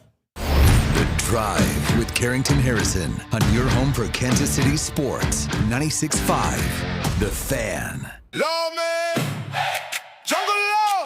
It's the law, man. If you've been injured in a motor vehicle accident, call me ASAP, 816-816-9111. I recovered millions for my clients. Take it away. The lawman gets results. Jungle Law team. Call the lawman. Let the fight begin. The lawman gets results. Jungle Law. Come see me get roasted August 1st at 7 p.m. at the Uptown Theater. Go to junglelaw.com for details. The choice of a lawyer shouldn't be based on advertisements. Hey, Kansas City, it's Johnny there. Everyone shopping New Century, Chrysler, Dodge, Jeep, and Ram and Paola have been saving an unbelievable amount of money on brand new trucks, Jeeps, and SUVs that have slight cosmetic damage from the spring hailstorm. New Century has a wide variety of these vehicles left that are priced to sell. Save thousands and still receive all the factory incentives. Go see my friends at New Century Chrysler, Dodge, Jeep, and Ram while these deals last. Remember, you'll always pay less in payola. See dealer for details. Conservative, family man, author of The Bald Plan to Reduce Property Taxes. Listen to Scott Schwab. Property taxes are killing Kansans, but one day it hit me. BALD. BALD stands for Better Affordable Living by Decreasing Property Taxes. And it's the only detailed plan. Schwab's BALD plan means voter approval for property tax hikes, refunds for unfair assessments, and tax relief for seniors and working families. Listen to Scott Schwab. I'm focused on reducing taxes for Kansans. You should keep more. My BALD plan makes sure of it. When I'm governor, we'll get it done. Finally, a governor with a good head on his shoulders. Author of the BALD Plan to Decrease Property Taxes. Conservative Republican Scott Schwab for governor.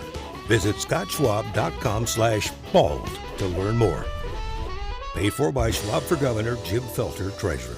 Hi, I'm Carter. And I'm Charlie. We'd like to share a quick story about a homeowner named Jack. Jack had a home he needed to sell fast. And Jack thought he had it all figured out. So Jack talked to multiple cash buyers. Jack chose the highest offer. But the day before closing, guess what? The buyer backed out, leaving Jack with the moving truck all packed in the driveway and not sure what to do.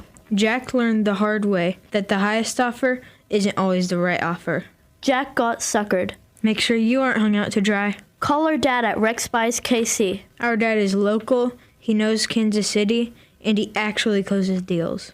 No repairs, no fees, no showings, no surprises. Just a fair cash offer and a smooth process. Now, don't be like Jack. Call 816-330-6000 or visit rexbuyskc.com. Rex Buys KC, helping people make smart choices one home at a time. DQ presents Being a Miracle Maker. July 30th is Miracle Tree Day. You buy a blizzard tree at participating locations, and DQ will donate $1 or more to Children's Miracle Network to benefit your local children's hospital. DQ, happy tastes good.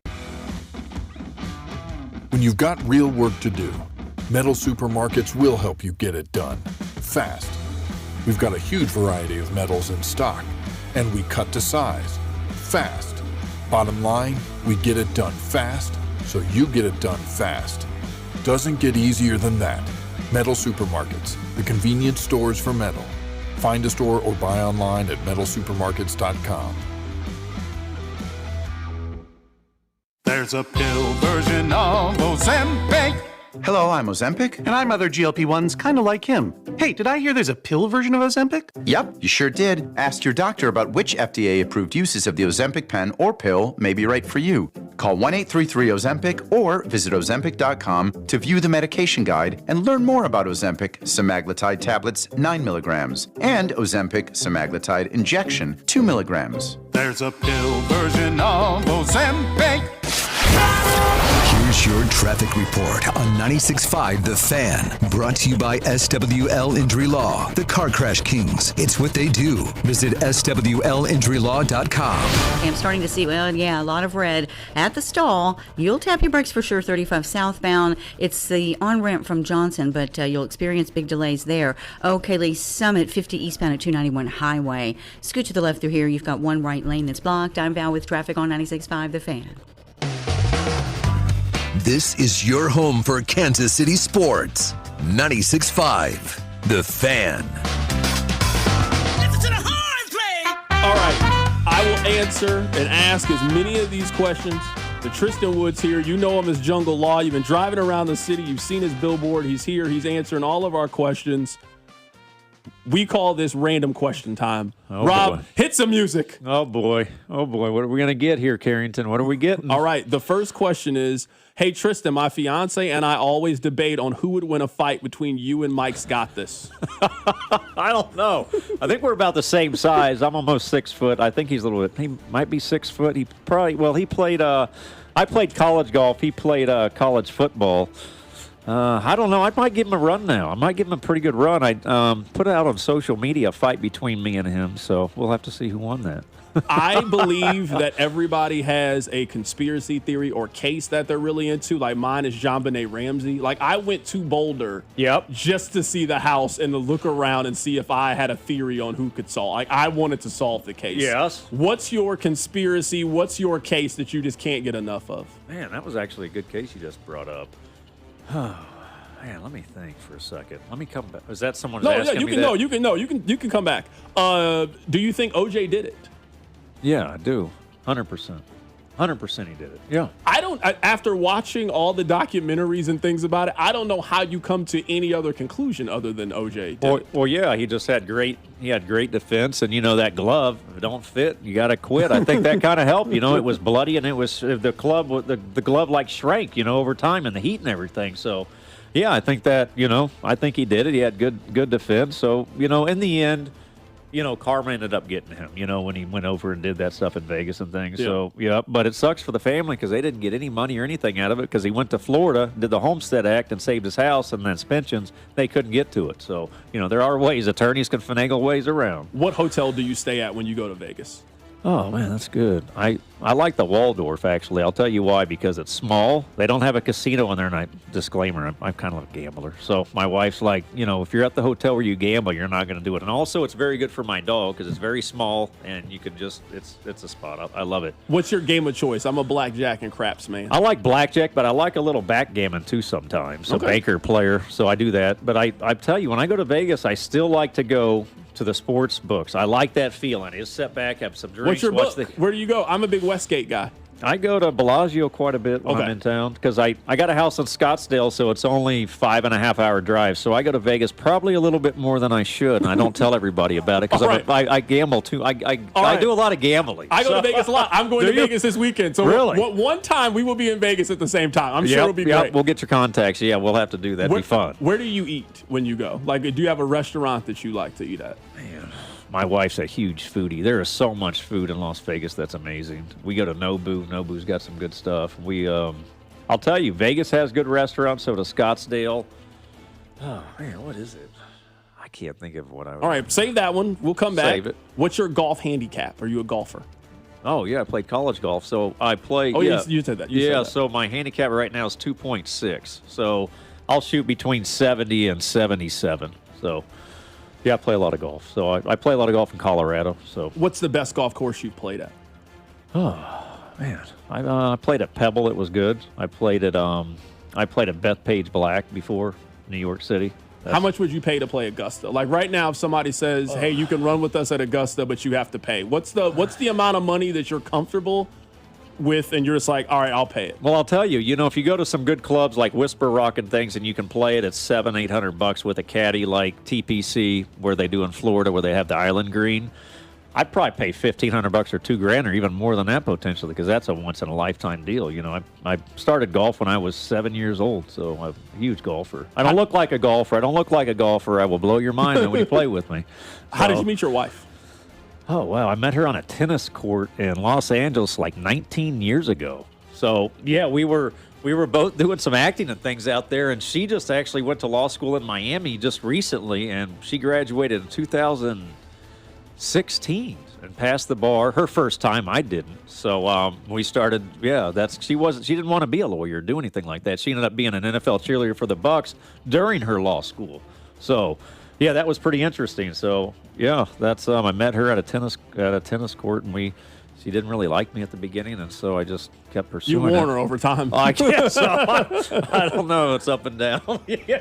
I'm not the easiest person to probably live with, because I'll tell you, we're both attorneys. We both live under the same house. We both, own the firm. It's very difficult to work with your spouse, live with her, especially if you're attorneys. I'm like, let's sit in a courtroom today, and it works, but it's difficult.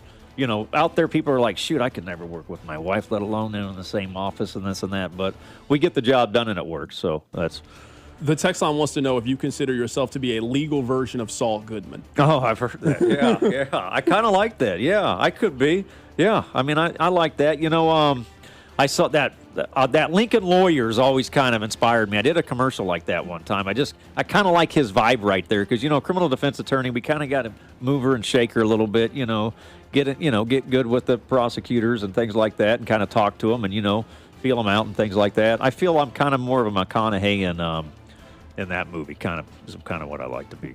What's your favorite movie? What's your favorite television show? Oh, my favorite movie. I've got a lot. I got a top 10, so I do like comedies. I like Step Brothers, actually. I know about every single word of that. I mean, I watch it all the time. So Step Brothers is a big one. I like older movies. I like Gladiator for a war movie. But first thing that comes to mind, Step Brothers. I really like Step Brothers. I like Vegas Vacation. So, yeah, I like those. I like those three. TV show-wise? To be honest, I really don't watch a lot of TV shows. I did watch Landman recently that was really good. Okay. I watch a lot of murder crime shows. It kind of interests me. It kind of makes me, I watch the Dateline shows. That's kind of what I watch. So I'm interested in those. Okay. So, yeah, I do that a lot. Right now, we're answering questions with Jungle Law, rapid fire, 913-586-7965. We got a couple more minutes. If you got a question, ask your question right now to Jungle Law. Someone wants to know if you get a lot of repeat customers with your speeding and DUI stuff. I do. Yeah, it's interesting. Yeah, you think, well, maybe because I get them such a great deal that they didn't get in trouble, so they call me again. So I don't know. So I honestly wish I had your number. I don't even know if I've ever said this on the air or not. So my car got, they have the window boot now, not the old boot. They have the window boot. They put a boot on my car. Yeah. I live downtown, and I went through a stretch there. I just was not paying these tickets. Yep. So it got to the point I just was like, you guys keep that car. I'm okay. I don't want to pay these tickets anymore. And I just bought a new car. Yeah. That's what I did. I should have called you. They would have solved my I would have got problem. it. And all disclaimer to me. So, I feel like I'm a pretty good criminal defense attorney, specifically DUIs. Before I became an attorney, I've had a DUI. So I've been in that position. I know how people feel. It's you can get over it. There's ways to get over it. It's nobody's perfect. That's just kind of what I tell clients. Hey, we'll get through it. You've learned now. Don't be doing that. Do the Uber, but I've been there and done it, so, I can relate to a lot of my clients with that aspect. What's the best advice you can give a client? What's the best advice you received as a lawyer? The best advice to give to a client? Well, the best advice, I guess, here's what you got. Don't mess it up, basically. Don't screw it up, because I probably can't get you that deal again, unless there's other courts or it's not in the same court.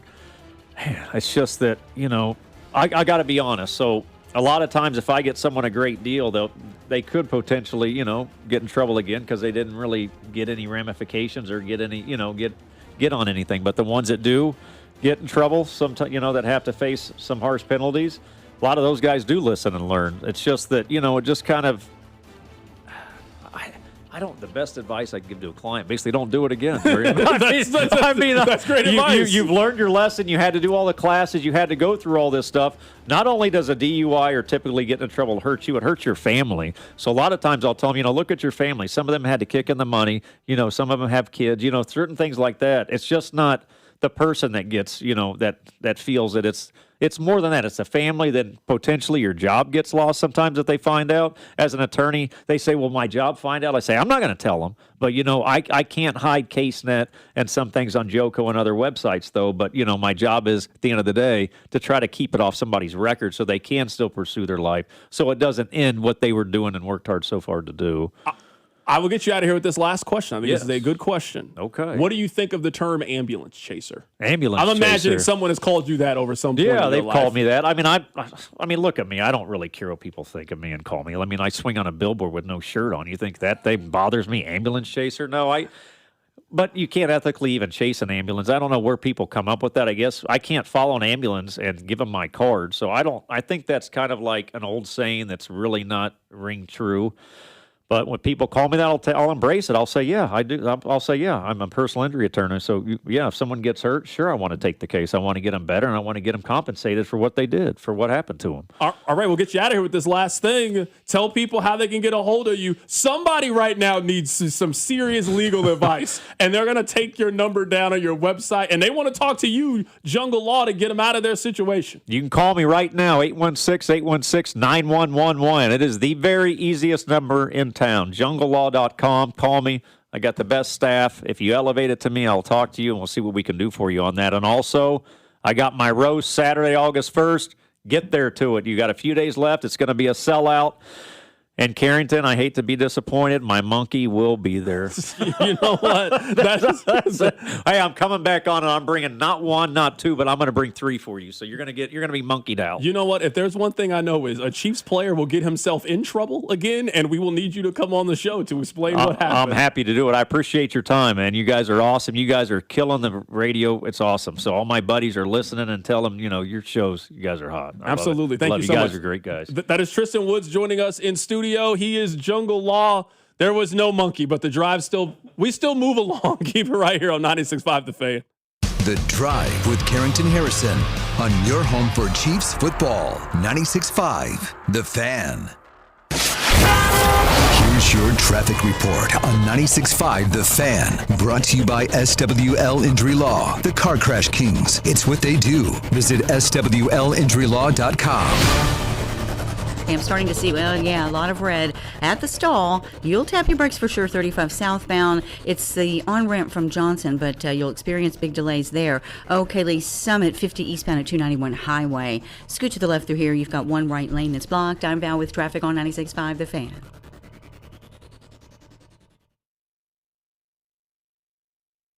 Let me tell you guys about my friends over at Gates Barbecue. Did you know that this year Gates is celebrating their 80th anniversary? They're not one of these barbecue restaurants, fly by night, just pop up, trendy. No, we're talking about a Kansas City staple. We're talking about when you come in town for a world-class soccer event or a football game, or you just want to see some of the sights and sounds of the city. Gates is one of the places that you need to be stopping at, and I'm happy to be telling you about them. 5 locations around town. Rob, if you're the one doing the run around, you can always run into Gates Barbecue. Get yourself a small party tray. Get yourself a large party tray. Get yourself some of the classic sides. Get yourself the burnt E-Mac. Get yourself the fries and have them put the seasoning on it. Absolutely fantastic. Now, let me tell you this. I've been trying to eat a little bit differently. I've been trying to cook at home more. I got to have that Gates seasoning. I'm using it almost every single meal that I put together. I'm putting it in the rice when I'm making rice with the rice cooker. I'm putting it in my breakfast. I'm making it for dinner. So make sure you get some of that Gates seasoning. I know some of you like to grill on your own. That is not an activity that I participate in, but I like watching you grill. Make sure you have some of that barbecue sauce the next time you are throwing something on the grill as well. No matter what your barbecue needs are, please make sure they include Gates Barbecue. Doug. Hot dog, get your hot dog. Customize and save with Liberty Mutual. Hey, what are you doing? I like your method. Direct, to the point. A little loud, but... Listen, people don't buy car insurance the same way they do hot dogs. Not yet, but both are customizable. Popcorn, get your popcorn. Hey, this is a hot dog area. And customize and save area. Get a quote at libertymutual.com or with your local agent. Liberty, liberty, liberty, liberty. Carpal tunnel syndrome. Heart failure that doesn't improve with common medicines. These are some signs and symptoms associated with ATTR-CM, or the cardiomyopathy of ATTR amyloidosis, a serious heart condition with symptoms that get worse over time. Amvuttra, vutrisiran, is a prescription medicine given by a healthcare provider that treats ATTR-CM in adults to reduce heart-related death, hospital stays, and urgent visits. In a clinical study, Amvuttra was proven to help people live longer and have fewer heart-related hospital stays and urgent visits over 3 years compared to placebo. Amvuttra lowers the amount of vitamin A in your blood, which can affect vision. Other side effects include pain in the arms or legs, pain in the joints, and shortness of breath. These are not all the possible side effects of Amvuttra.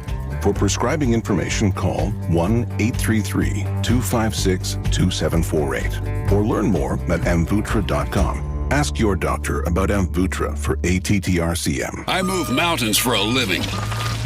Literally.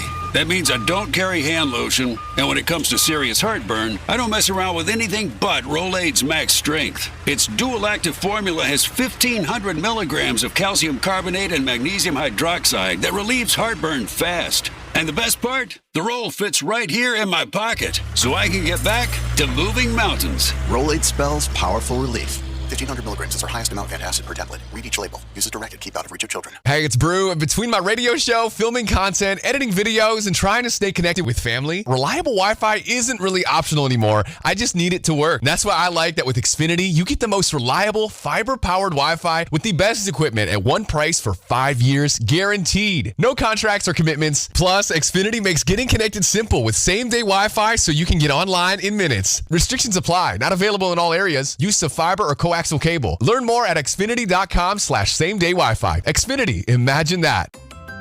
What if you could have the most reliable fiber-powered Wi-Fi? And get this, what if you could keep it at the same price for 5 years guaranteed? Now through August 24th, new Xfinity customers can get our best price on gig Wi-Fi this summer before it disappears. Just $50 a month for 5 years. No annual contracts, no hidden fees, and our best equipment included. Plus, get online in minutes with same-day Wi-Fi. It's Wi-Fi that finds and fixes problems before you even notice them. Like super intelligent Wi-Fi with a sixth sense. Plus, it keeps you protected from online threats. And get Peacock Premium included for 2 years. Lock in your price and unlock the possibilities. Get it now at Xfinity.com. Xfinity. Imagine that. Restrictions apply. Requires paperless billing and autopay with stored bank account. Taxes and fees extra. Speeds vary. Use of fiber coaxial cable. Learn more at Xfinity.com/same-day Wi-Fi. Car wreck? Get the money you deserve. Mike's got this. Paid for, client portrayal, and endorsement. Choice of a lawyer is an important decision and should not be based solely upon advertisements. After my car wreck, there was a lot I didn't know. I do know. If you've been hurt in a car wreck, call me. I've got this. Mike's got this. 816-888-7500. Mike's got this. Cody and Gold are live from the practice field at Chiefs training camp this summer on your home for Chiefs football. 96.5 The Fan, KFNC FM and AM, HD1 and HD2 Kansas City, an Odyssey sports station. Rob. No, turn the music down. No, I want to talk to you and you alone here. You questioned my radio wisdom when I told you during the World Cup that I wanted Jungle Law to come in studio. You looked at me with hesitation. I've only seen fear in Rob's eyes one time in my whole life. When Jungle Law cursed in the first 20 seconds of him being on the show, Rob was as white as a ghost. He was as white as a hotel towel. But Rob, you got to admit, I like that guy. I'm serious. I do. I like that guy. If I was in a situation and I needed somebody to get me out of it, I'm calling Jungle Law. He sold me.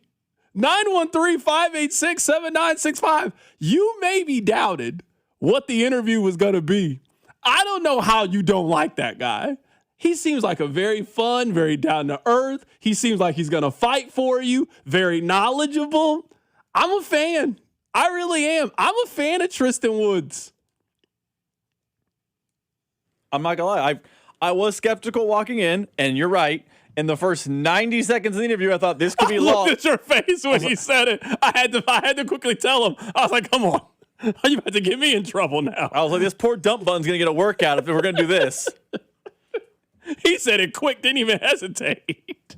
It wasn't even like sometimes people catch themselves like, oh, it's my bad. It was like, oh, I'm coming through. Everybody's done that. If you've done radio enough, you definitely were about to curse and in the middle of like, I can't do that. He just quick. I liked him. I'm a fan. I'm here to tell you right now. I'm a fan. I'm a big fan of Jungle Law. So thanks to him for coming in studio. All right. There are 3 things I think we should do here in the 5 o'clock hour. Let's talk about Eric Bieniemy, and then we'll make hit number 1, Melvin Council. So let me read you guys the story from Nate Taylor. The wife of Kansas City Chiefs offensive coordinator Eric Bieniemy was allegedly shot by the couple's son Sunday night at the family's home in Virginia. Mia Bieniemy, who's 57 years old, she was hospitalized. She is currently in stable condition for serious injuries. Elijah Zion Bieniemy, he was arrested. That's their son. He's 27 years old. He was arrested and charged with malicious wounding, use of a firearm in commission of a felony, and discharge of a firearm inside of a dwelling. Sources tell ESPN that Mia Bieniemy was shot in the chest and the arm. Rob, if you can cut it, because you and I didn't have a chance to talk like we usually do between the segment, can you cut when I asked him why does he think that Elijah Bieniemy was not charged with attempted murder? We'll play that answer here coming up in a bit. First, I want to play for you guys. This is the statement from Andy Reid. I'm just going to guess based on my knowledge of how the Chiefs PR staff works. This is the only statement you are going to get from Andy about this. Players will be asked about it. They'll comment on it. But in terms of an official team statement on it, this is the statement regarding this incident. Here is Andy Reid. Our hearts go out to Eric Bieniemy and his family. Thoughts and prayers are with them. I can't get into details on it, but things happen sometimes, and Eric will work through it. He's got a great support group here, as does his family, as needed, and then we'll just let time take care of it from there. But Mia is stable, which is a plus, and so is Eric Jr., and that's all important. Sometimes I think the most responsible thing to do as somebody in my position is to just say thoughts and prayers and move on. I don't really think it's responsible or necessary to have widespread speculation and topics about this. I don't think now is the time or place for that. The only opinion I am willing to offer related to this is I would be surprised if Eric Bieniemy is back at training camp in St. Joe. They got 2.5 more weeks of training camp, but there's a pretty decent sized gap between the end of training camp and when the start of the regular season is. So if I was Andy, you tell Eric, take as much time as you need. Take these next 2-3 weeks. Don't worry about football. Focus on family. Focus on your wife. Focus on your sons. Focus on and handle all of that. Let's have a conversation here in a couple of weeks. I'll see where you're at, and we can discuss whether you're coming back. Maybe you need a little bit more time, whatever it is. I think it goes without saying. Eric Bieniemy should take as much time as he needs. I cannot imagine what that phone call was when you're in St. Joe, you're working, you're excited to be back in Kansas City, and you get the phone call from, I don't know who made the phone call, but you get a call that your wife has been seriously injured. She was the victim of a gunshot wound. You then ask two very important questions. How is she? Is she alive? Is she okay? Who do you think did this? And then when you find out that it's your son, I don't know how you deal with that. I don't know how you cope with that. I don't know how you comprehend getting that news, knowing that if you were there, maybe you could have de-escalated the situation. Maybe the situation had played itself out differently, but you're at work. You're out trying to support your family. So it goes without saying, thoughts and prayers out to Eric Bieniemy, thoughts and prayers out to his wife, Mia, thoughts and prayers to their entire family as you are trying to deal with this tragedy together as a team. I want to play for you guys what Nate Taylor had to say, and he says that right now the timeline is uncertain of when EB will be back. We have no idea when Eric Bieniemy is going to be back with the team because from what I'm hearing, this could be a pretty significant road to recovery for Mia, who was, as wild as this is to say, accurately, she was shot multiple times by her own son. Do we think that there's a chance that Bieniemy just takes the year off? I don't know. Yeah, I honestly think that anything is possible. And that's why I feel it's uncomfortable, irresponsible to speculate on this. At this point, I think anything is on the table. I think anything is possible. If you told me that Eric Bieniemy took a leave of absence and sat out the year, I don't know if you could be that surprised about that situation given what we are discussing. If EB is back in 3 weeks, can't be surprised at that. If EB joins the team in late September, early October, and just needs a couple of months to get everything straight, I don't think you can be surprised at that outcome either. I have no clue. You have no clue. This is something that time is just going to have to happen, and we have to see how this plays itself out. So that is story number one that I want to get to in the hits. There's a lot going on right now. We'll get to it. Hit it, Rob. Your workday is over. Oh, yeah. You're headed home. and now you're stuck in traffic. Time to get caught up on the biggest stories in Kansas City and around the country with CDOT and Rob. It's time for The Hits. Number 1. Carrying the hits are brought to you by friend of the show, Jungle Law. Call the lawman today at Jungle Law, 816-816-9111. If you've been injured in a motor vehicle accident, it's time to call the lawman. And don't forget, this Saturday, August 1st, watch the lawman get roasted for a good cause at the historic Uptown Theater.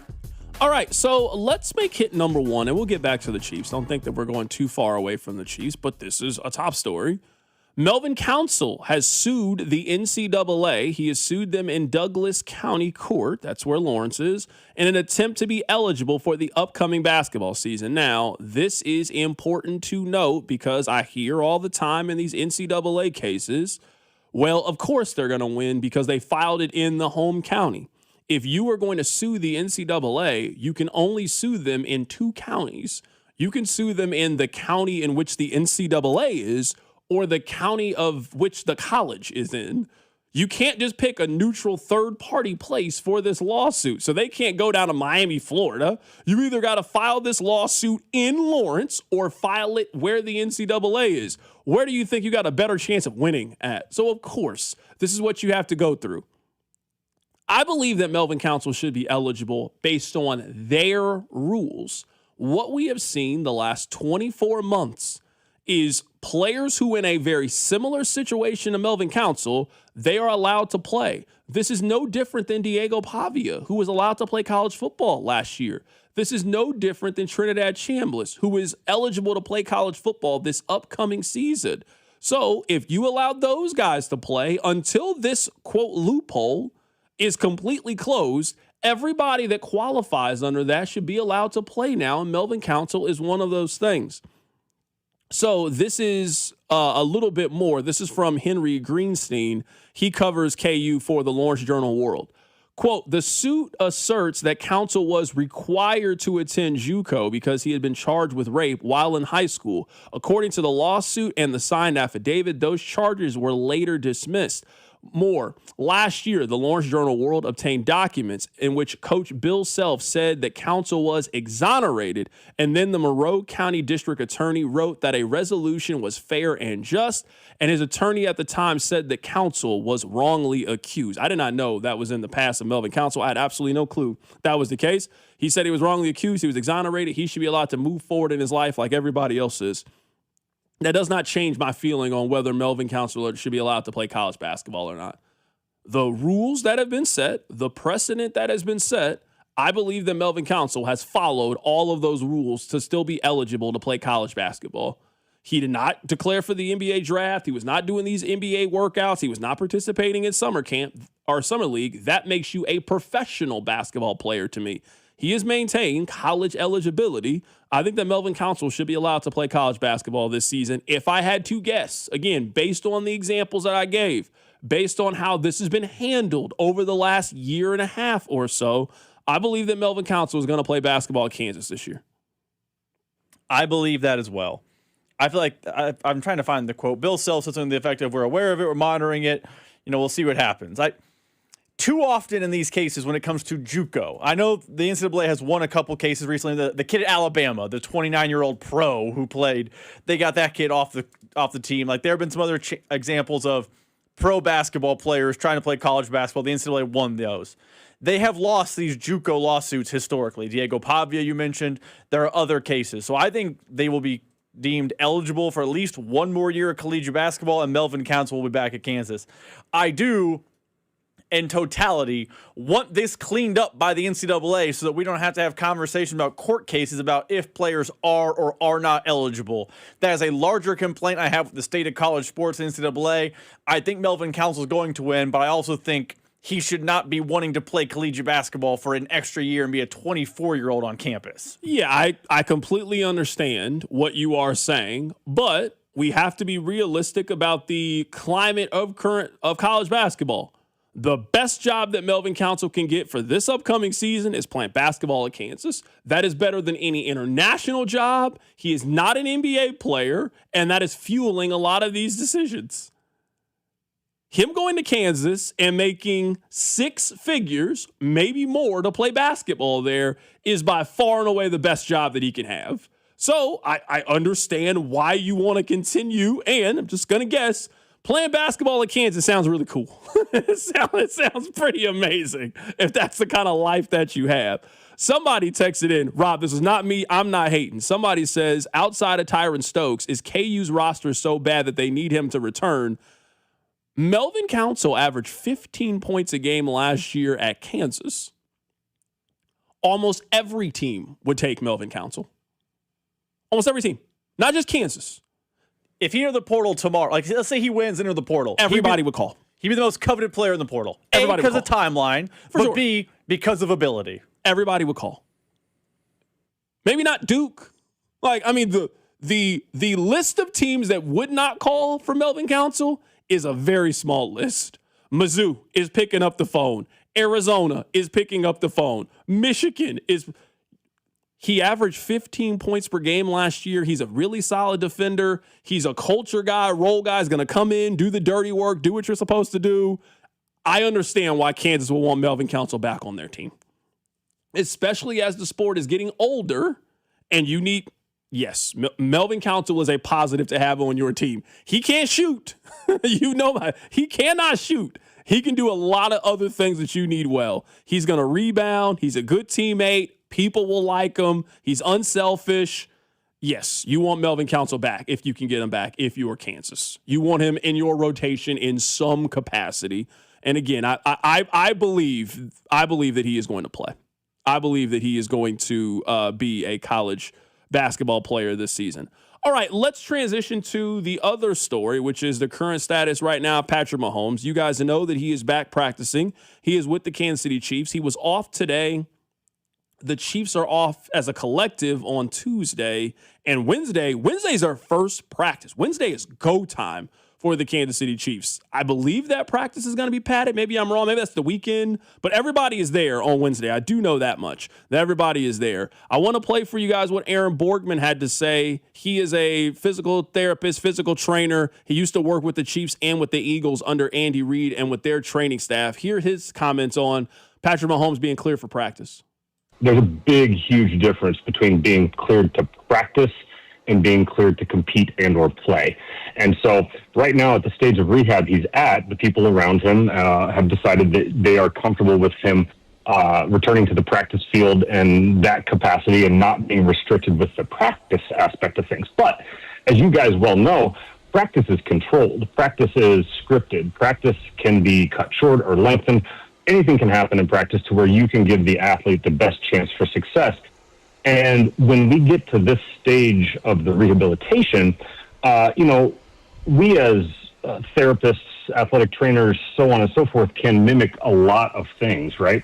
We cannot mimic practice. And I would actually venture forth to say, so far, he has not been in, any person in this regard has not been in a live situation, which is good. That's fine. But you can only do so much in rehabilitation. Eventually, you got to go, hey, look, it's time to start upping the ante here. Let's go out. Let's kind of take the guardrails off a little bit at a time and see where we're at. And it's perfectly normal for anyone with an ACL, LCL at this stage to be doing such activities in a controlled environment. That was Aaron Borgman, a physical therapist, physical trainer. I want to play one more cut for you guys, and there's a text message that I want to read as well. Here's Aaron Borgman talking about Mahomes and the improvements he's going to potentially have to make. Typically, you don't ever see these big, giant leaps in progress, right? You see day-to-day. I tell people all the time, if you had a stock portfolio and you saw 1% improvement every day, you'd be really happy with that, right? The human body's kind of like that, too. And so, look, if you see progress every day, now, what they're going to do is they're going to grade, he went for a couple days and they gave him a couple days off. Does he swell up? Does he get tired? Does he fatigue? Does his muscle fire as well as it did? And so they're going to be constantly monitoring these types of things and then adjusting, if need be, on the fly, right? And so, obviously, this is the most important player on this team. Some people would say one of the most important players in the league. So it's not like he's going to have any less scrutiny than anybody else. He's going to have a ton more scrutiny. And so I think this is all part of the natural rehabilitation process and the fact that they're going to ease him along. And what you'll see is more than likely he'll start to get a little bit more exposure every day to different practice settings. If it's 7-on-7, 11-on-11, live, move the ball periods. And you'll be able to tell by watching, are they, integrating more dynamic stuff in his thing, or is it all going to be dropped back, and so kind of reading the tea leaves, you can kind of forecast where they think he's at. All right, I want to read one text message real quick, and I want to read this, and it kind of maybe take an alternate route for the 5 o'clock hour is, I would say that right now, at least for this show, I can't speak for anybody else's show and what they're talking about. That has nothing to do with me. I think the biggest friction right now between Rob, myself, and the text line is this text right here. You guys are hysterical about the Chiefs having one bad year. Last year was just a weird year for football in general. The Chiefs will still be the Chiefs. Rob, you and I have had enough of these conversations that I think I can speak for you a little bit in this. I struggle in our Chiefs conversations because I feel that Rob and I are the only people that want to acknowledge that last year happened. They were bad last year. Not bad in a Pittsburgh Steelers sense.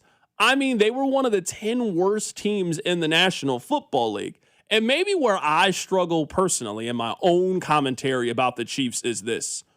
The Chiefs just had a season unlike any sports team that we have ever discussed that were at the level that Kansas City was at. We can go through whatever team you want, but give me a team that we all agree were in the middle of a dynasty. We're in the middle of a dynasty. And then in the middle of the dynasty, won 6 games. Give me the equivalent. There have not been that many dynasties in the history of American sports that we can look up. This is not like the Bulls in 1995 with Michael Jordan and Scottie Pippen won 36 games and missed the playoffs in the middle of it and then came back and then were the Bulls.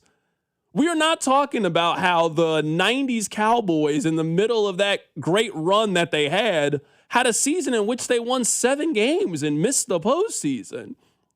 So I 100% understand hey, last year was a fluke. The Chiefs are going to go back to being the Chiefs. It was just a blip on the radar. But we at least have to acknowledge that, A, we've never seen a team as good as Kansas City get beat up as much as they got beat up in the Super Bowl.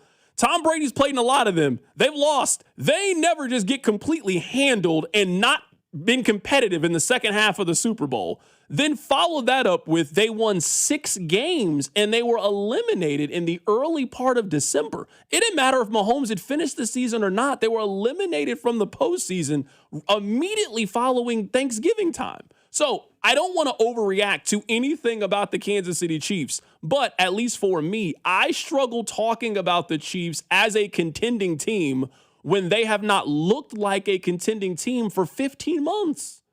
I can't talk about the Chiefs the same way that we talked about them in 2024. Not when you won 6 games last year. When was the last time the Chiefs on the field looked like a Super Bowl contending team? I'm asking honestly. It was January of 2025. January, the AFC Championship game. So I don't mean to come on here and sound negative. I don't want to sound negative, but I really think that some of the friction in our commentary is, for the first time going into the season, I can't talk about the Chiefs like I think they're the best team. I don't think they're the best team in the AFC. They got to show me they're the best team in the AFC. They got to prove it to me once again on the field. And I saw what the 2024 Chiefs could do and the 2023 Chiefs could do. And yes, there was a measure of benefit of the doubt they got.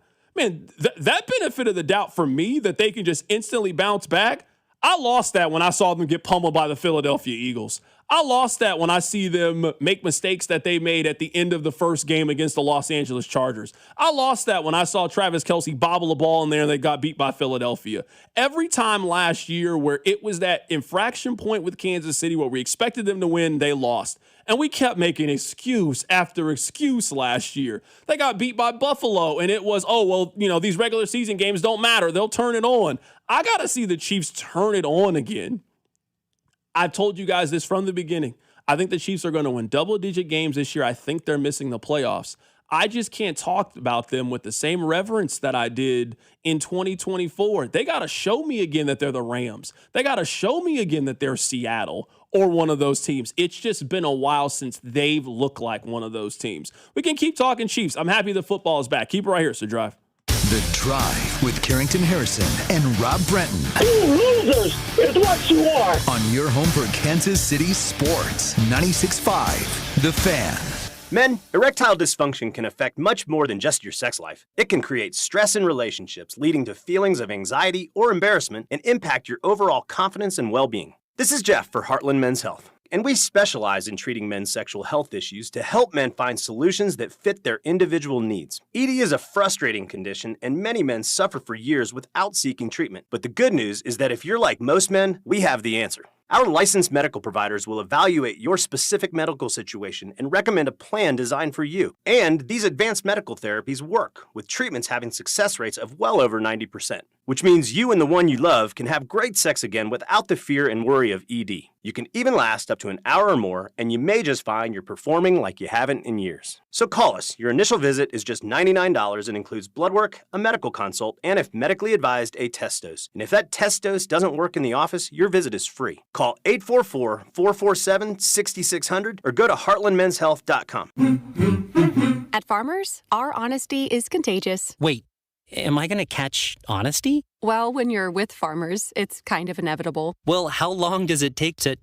I lied to you when you asked if I knew what a deductible was. I don't know my dad's birthday, and I thought umbrella policies were for rainstorms. Actual rainstorms. I have it, don't I? You don't just have honesty. You have Farmers. Bum, bum, bum, bum, bum, bum. Learn more at farmers.com. Underwritten by Farmers Truck or Fire Insurance Exchanges or affiliate. Products not available in every state. The best football contests are back out in Las Vegas with Circa Sports. $30 million in guaranteed prizes. No rake in any of the three contests. Circa Million, 18 weeks of point spread action, 128 ways to win. Or Circa Survivor. You pick one winner each week, the last one standing wins. And Circa Grandissimo with $100,000 entry. Enter in Nevada, play from anywhere. $30 million guaranteed. Visit circasports.com for details. What's up, guys? It's Drew. Look, let's be real for a second. When it comes to performance, good just isn't good enough, just like the teams that we cheer for. And that's exactly why Blue Chew raised the bar for you. Introducing Blue Chew Gold, the revolutionary 4-in-1 upgrade that targets both your brain and your body. Blue Chew Gold dissolves right under your tongue and starts working in as little as 15 minutes. So there's less waiting, more confidence, and a whole new level of readiness. And I've told you before, confidence is key. You know it the same as I do. Get started today at BlueChew.com and see why millions of men trust Blue Chew. Now with a gold standard upgrade that's changing the game for good. It's not just about function anymore. It's about total performance, both physical and mental. They're turning bedroom performance into an Olympic sport, so go for gold. Make life easier by getting harder and discover your options at BlueChew.com. There's a special deal for you there. Get 10% off your first month of Blue Chew Gold with code KFNZ. That's promo code KFNZ. Visit BlueChew.com for more details and important safety info. When it comes to my policy, Farmers gives it to me straight, so there's no surprises. It's your coverage. You should never be confused. You hear that? An insurance provider with a conscience. We're a choir, but yes, we have that too. Straightforward coverage you can literally understand. That's what you get when you have Farmers. Bum, bum, bum, bum, bum, bum. Learn more at farmers.com. Underwritten by Farmers Truck or Fire Insurance Exchanges or affiliate. Products not available in every state. I can't believe how spotless my floors look after using the Swiffer Power Mop. No more dragging around a heavy mop and messy bucket. Now I get the same deep clean without all the work. Thanks to the powerful solution and scrubbing pad of the Swiffer Power Mop, dirt and grime don't stand a chance, and I don't break a sweat. Mic drop. Mop drop. Swiffer Power Mop. Swiffer Power Mop. A smarter way to mop. Try it or your money back. My Lowe's Pro Rewards members, save big during Lowe's Pro Savings Days. Get your member volume discount plus an extra 5% off eligible orders with a quote of $2,000 or more. And buy more and save more with up to 20% off in-stock molding when you spend $250 or more. Members get more at Lowe's. Valid through 7/31. Exclusions, more terms, and restrictions apply. Can't be combined with any contract or special pricing. Loyalty program subject to terms and conditions. Visit the Pro Desk or Lowe's.com/terms for more details. Subject to change. You're still glowing, flirting, grooving. You've still got it. But your immune system weakens as you age, making it harder to fight illnesses like pneumococcal pneumonia and RSV. Vaccines are a key part of any health routine and can help protect you from getting really sick. Ask your doctor or pharmacist which vaccines you need. See more at PfizerForAll.com. Sponsored by Pfizer.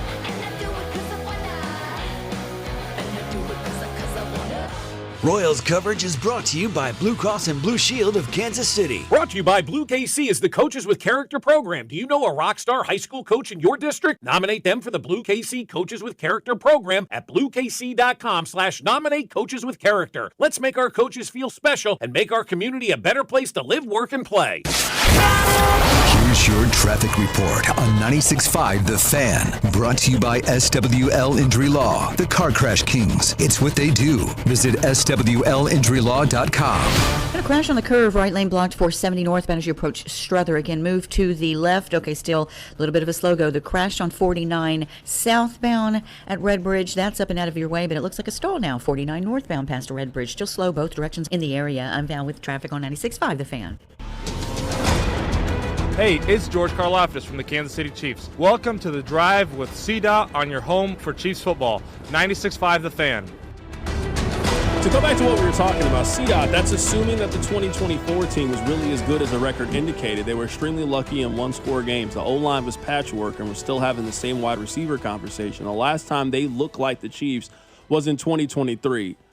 I'm not going to do that for a team that went 15-2 and went to the Super Bowl. I understand what you mean, but, I mean, the 2024 Chiefs were a really, really good team. And I think it's a little bit unfair now to play that game because when the Chiefs were doing it, we all were kind of touting that's what championship-level teams do. They always figure out a way to win. Now, I remember back then when the Chiefs were doing this, and Rob, you were here, if ever we wanted to talk about, hey, the Chiefs are getting lucky, that was not the conversation then. So I feel it's a little bit disingenuous to now talk about how you didn't believe the 2024 team was that good. It feels a little hindsight 2020 to me when it comes to the Chiefs. I've tried to maintain this the whole time. I think I've been very fair in my commentary. I've never told you guys I don't think the Chiefs are going to be good. I just think for the first time, basically since 2018, maybe 2019. So over the last 8 years, every conversation that we have had heading into the season has been wrapped under the premise that the Chiefs are the best team in the AFC. Coming into last year, even after they got blown out in the Super Bowl, hey, until proven otherwise, they're better than all of these teams.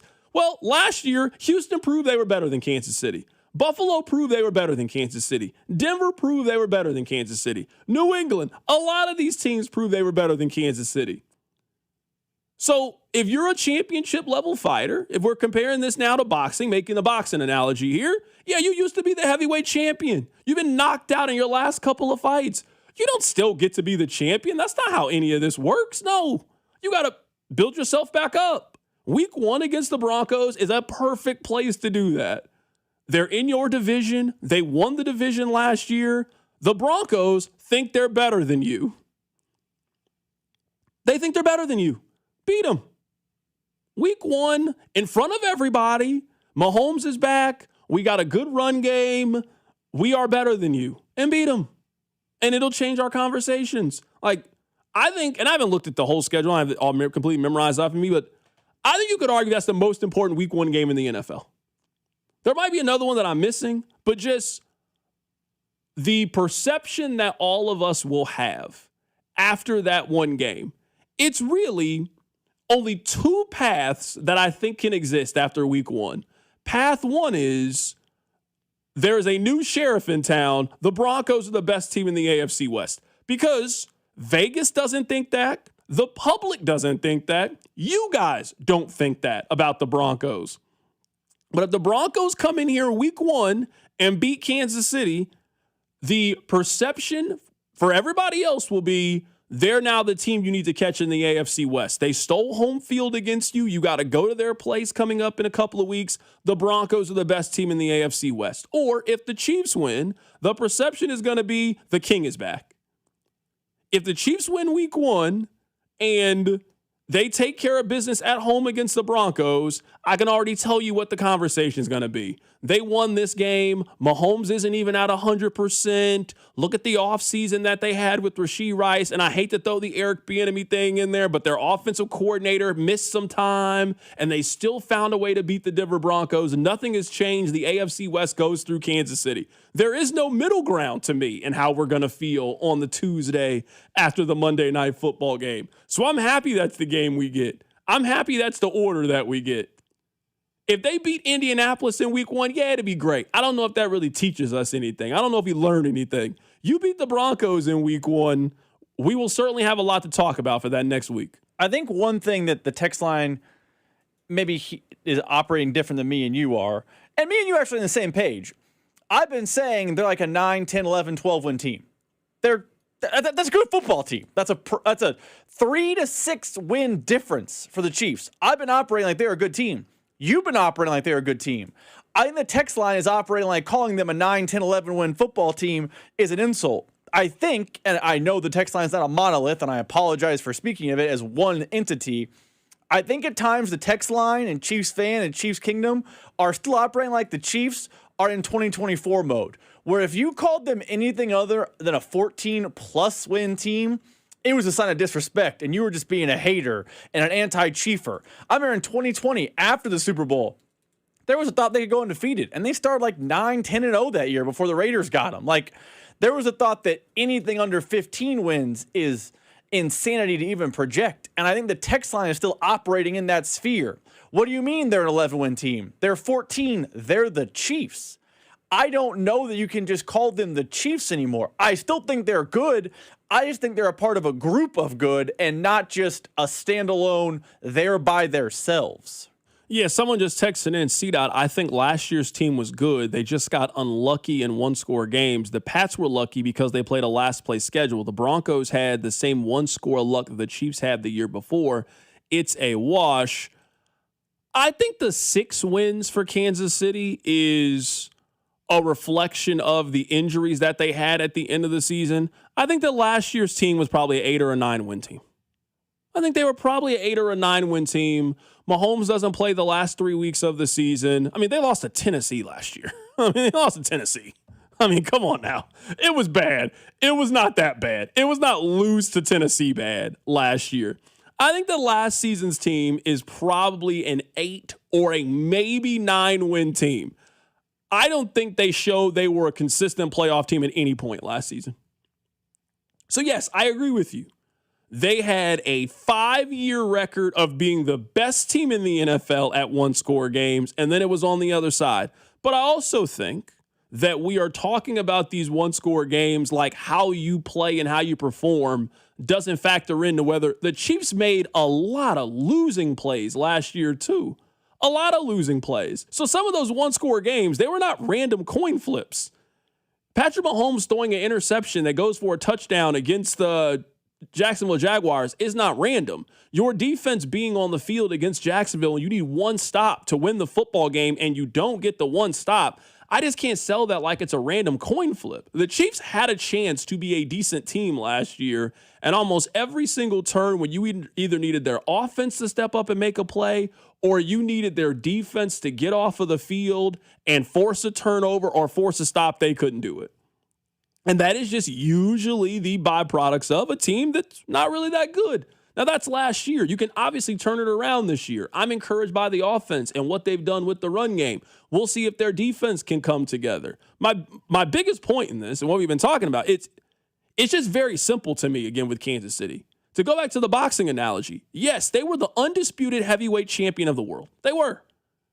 They've been knocked out in their last 2 fights. You still don't get to be the champion at the end of that. Now, you're still dangerous, you're still a contender, but you got to fight your way back up. So I'm talking about the Chiefs like a team that's got to fight. They're not the team that won the AFC West 9 consecutive years. They're not the team that won the AFC 3 straight years and won back-to-back Super Bowls. They're not that team anymore. They're a 6-win football team with a quarterback who's coming off a serious injury, a team that has to reprove themselves. So go do it. Week 1 of the NFL season, you got the Denver Broncos at home, won 14 games last year. I think should have went to the Super Bowl. You got a chance to prove it against a team in your division from the very beginning of the season. I'm excited to see the process up until we get to that point. Keep it right here. It's The Drive. The Drive with Carrington Harrison on your home for Royals baseball. 96.5 The Fan. You're listening to 96.5 The Fan from the DM Injury Law Studios. Mike's got this. Car, truck, or motorcycle wreck? Remember, Mike's got this. 816-888-7500. Mike's got this. Is anyone paying attention to rural Kansas? Everything costs way too much, and the politicians in Topeka keep siding with big tech and give a thumbs up to these massive data centers. We need someone who will fight for our farmers and ranchers and all the working people of Kansas. Vicki Schmidt is running for governor. She's the insurance commissioner who is laser focused on lowering costs and taking a stand against these out-of-state tech companies. Vicki's running mate is Joe Newland. He's the former Kansas Farm Bureau president who has spent his career farming himself and advocating for our rural communities. Vicki Schmidt and Joe Newland will fight tirelessly to protect our land, water, and way of life. That's why the Kansas Farm Bureau has endorsed Vicki and Joe. Finally, someone who has our back. Vicki Schmidt and Joe Newland for governor and lieutenant governor. Defend US PAC paid for and is responsible for the content of this advertising. Dustin McIntyre, Treasurer. Not authorized by any candidate or candidates committee. DefendUSPAC.us. Conservative, family man, author of The Bald Plan to Reduce Property Taxes. Listen to Scott Schwab. Property taxes are killing Kansans, but one day it hit me. BALD. BALD stands for Better Affordable Living by Decreasing Property Taxes. And it's the only detailed plan. Schwab's BALD plan means voter approval for property tax hikes, refunds for unfair assessments, and tax relief for seniors and working families. Listen to Scott Schwab. I'm focused on reducing taxes for Kansans. You should keep more. My BALD plan makes sure of it. When I'm governor, we'll get it done. Finally, a governor with a good head on his shoulders.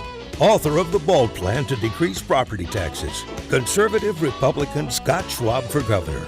Visit scottschwab.com/bald to learn more.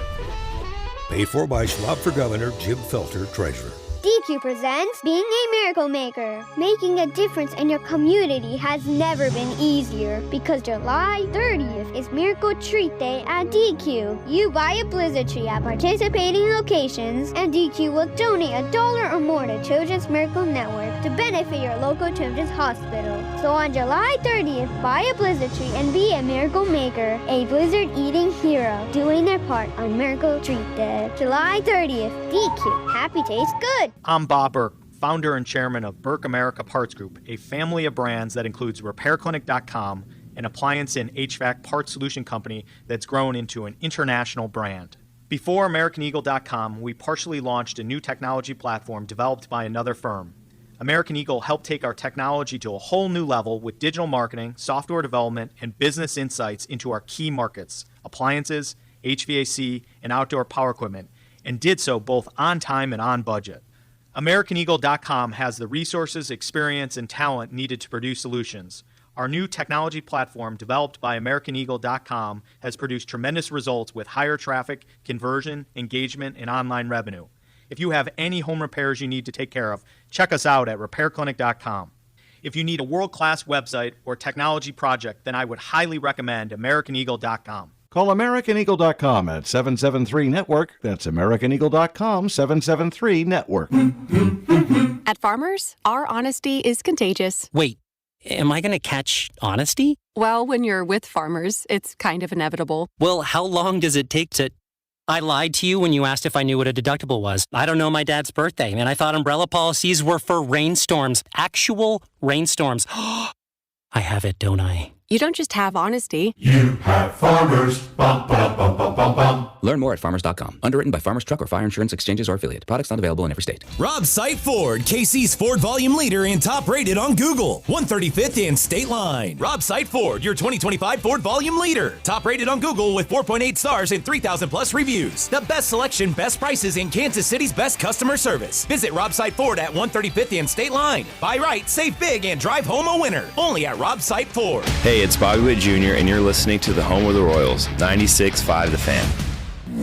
Go to 965thefan.com for your chance to win Kansas City Chiefs scratch tickets, plus a chance for the grand prize Chiefs bundle, which includes a framed jersey and a signed photo. All thanks to our friends at the Kansas Lottery. Here's your traffic report on 96.5 The Fan. Brought to you by SWL Injury Law, the Car Crash Kings. It's what they do. Visit SWLinjurylaw.com. A stall blocking the left lane, 29 northbound up at Northwest 64th. Okay, 45 highway. Just know you'll have to tap your brakes through there. We've got 435 southbound, just past 70. Stall vehicle blocking the right lane on Val with traffic on 96.5 The Fan. Follow the station on Instagram at TheFan965 for giveaways and behind-the-scenes content. Welcome back to the show. Text line 913-586-7965. I don't even think I've said anything that controversial about the Chiefs. I don't know. I don't want to argue it anymore. I feel like I've been very clear on how I feel about the Chiefs going into the season. I think the Chiefs are going to make the playoffs. I am not picking them to win the division based on the information I have right now. I do not think they are a Super Bowl contending team, but I think they are going to be a much improved team, a better team, but a notch below the teams that we would view to be the true title contending teams. For example, for the last 8 years, we've discussed them like they're the Rams or they're Seattle. I don't think they're at that level right now. Now, I could be wrong. I mean, their defense could be a lot better. They just have question marks at areas that heading into the season, I need them to be a little bit more clear. I don't know where the pass rush is coming from on this team. That bothers me a little bit heading into the season. Their secondary, they don't have a proven starter from last year in their secondary. I just think it's going to take them a little bit of time to kind of get going. Now, could I see a scenario in which the Chiefs are 11-6 heading into the playoffs? They're a wild card team, but nobody wants to play them because they're playing with so much momentum at the end of the season? Of course, definitely a possibility. But I just got to see the Chiefs prove it on the field. It's been a while in my mind since they've flexed that championship muscle and shown that they are one of those kinds of teams. They'll get a chance this season. That's the beauty of football. You will get an opportunity. A lot of those teams we're talking about, they play them this year. They play Seattle this season. They play the Rams this season. They play the Broncos twice this season. If they are one of those teams, we'll know. We have to be the only, maybe show, maybe market, I don't know, maybe both, in America where me and you are projecting the Chiefs go from 6-11 to double-digit wins, and somehow we're haters. I don't know. I don't want to even win deal no more. Like, I don't know. I'm trying to think of some other 6-win teams left here. Like right now in Cincinnati, friend Mo Egger. If Mo Egger is saying, hey, I think the Bengals are going to, compete for the AFC North and be in the playoffs next year, they're going to be a 10-win type of team. You think people are booing him on the text line? What do you mean they're about to improve by 5 wins? How dare you only say that? I think people have just lived in this world where it's championship or bust, and the Chiefs then busted, and now they have to reclimb the mountain. I will say this, and I will defend the text line here. I know we've been on opposite sides, but I'm ready to come back on your side. Rob, it took KU fans like 3 years to get to this point. It's a great analogy. It really is. Because I remember some of us saw it early on, and we got called haters when we saw it about KU. But it was obvious, hey, Arizona's better than you guys are. Texas Tech is better than you guys. Oh, we got Bill. Oh, Bill will figure it out. You guys didn't really figure it out until the middle of Hunter Dickinson. That's when you guys finally started to come around. Hey, this team's not that good. That team's not that good. It's a great analogy. So I only bring that up is because Kansas And they are as used to as much success as any team in North American sports. There's not many teams that has been more successful than Kansas basketball. It's not like you guys instantly accepted that you were not the best team in the Big 12 anymore. You still talked about yourself like you were the cream of the crop, and it took losing to Houston, losing to Texas Tech, getting ran off the floor by Arizona. It took early exits of the NCAA tournament. And now you guys talk about KU. I think what they are. KU is a good team. KU will win double-digit games in Big 12 play this year. They'll be a 3 or 4 seed. They're probably not winning the national championship this year. That's a good season. But that's what KU is now. I think, and now to also kind of defend the Texans a little bit here, I remember when KU lost the Big 12 title streak, they lost it to K-State, actually, of all people. K-State, Barry Brown, Dean Wade, that team beat KU, won the Big 12 title. KU finished third in the league. That was 2018-2019. I remember myself. I can only speak for myself, but KU fans felt like that's a half step backwards. We're going to be back reasserting our dominance. They then won the league the next year, came in second in the league after that, first. Like, it was a little blip before what you're talking about now. The question with the Chiefs is it what we're talking about now with KU, where they're still a really good team, they're just not king of the mountain anymore, or was that the 1 year blip and they were going back to it? I just think a Super Bowl is harder than a Big 12 title, so it's more likely to be KU basketball now than that 1 year blip. Yeah, someone says, well, see, who do you have winning the West? Do you have the Broncos? If they win 14 games, I'll eat my hat. As of now, today, unless something changes, it's the offseason. Injury could happen, anything could happen. I would pick the Broncos to win the AFC West. I think the Broncos have the most proven roster between the Broncos, Chiefs, and the Chargers right now. I think from top to bottom. I just trust more things on the Broncos than I trust with the other two teams. So yeah, if you're asking me today, I'd pick the Broncos to be the division winner, and I'd pick the Chiefs to be a wild card team. I do think the improvements that they've made on offense are going to make a noticeable difference for Kansas City. And I've said that from the very, very beginning when they got Kenneth Walker. So, we haven't made our official predictions, but something tells me whenever we sit there and we put 1 through 7, that, yeah, I'll probably put the Broncos as like the 3 or the 4 seed, and I'll have the Chiefs as like the 5 or the 6. It's probably what I would do. So that's where I'm at. I'm a wild card team. We'll do the whole predictions, but yeah, no, we got time. Bo Nix health also the only changes reason I'm saying at this time is there is going to be a team that has a significant injury that affects how I feel about them, right? There's something's going to happen. Last year, the Chargers left tackle tore his ACL in training camp. So, some of my predictions are, hey, I know we still got 7 weeks to go until we got to make our predictions, and I understand that these teams are going to be different. The Chiefs could go get Clowney here in a couple of weeks. That would change how I feel about their pass rush. So these are just July football thoughts. I'm going to see Spider-Man tonight. I don't know if I can give you a review because I haven't seen the last couple Spider-Mans. It's better if you don't. You don't know what's going on with Doomsday. Just don't. Yeah, but you know what I'm guessing? I'm guessing that he'll have some kind of problem. New York City will be under siege in some way. And then he'll save it, and then he'll get Zendaya at the end of the movie. That's what I'm assuming is going to happen, but I'll tell you guys tomorrow. Take care. It's The Drive.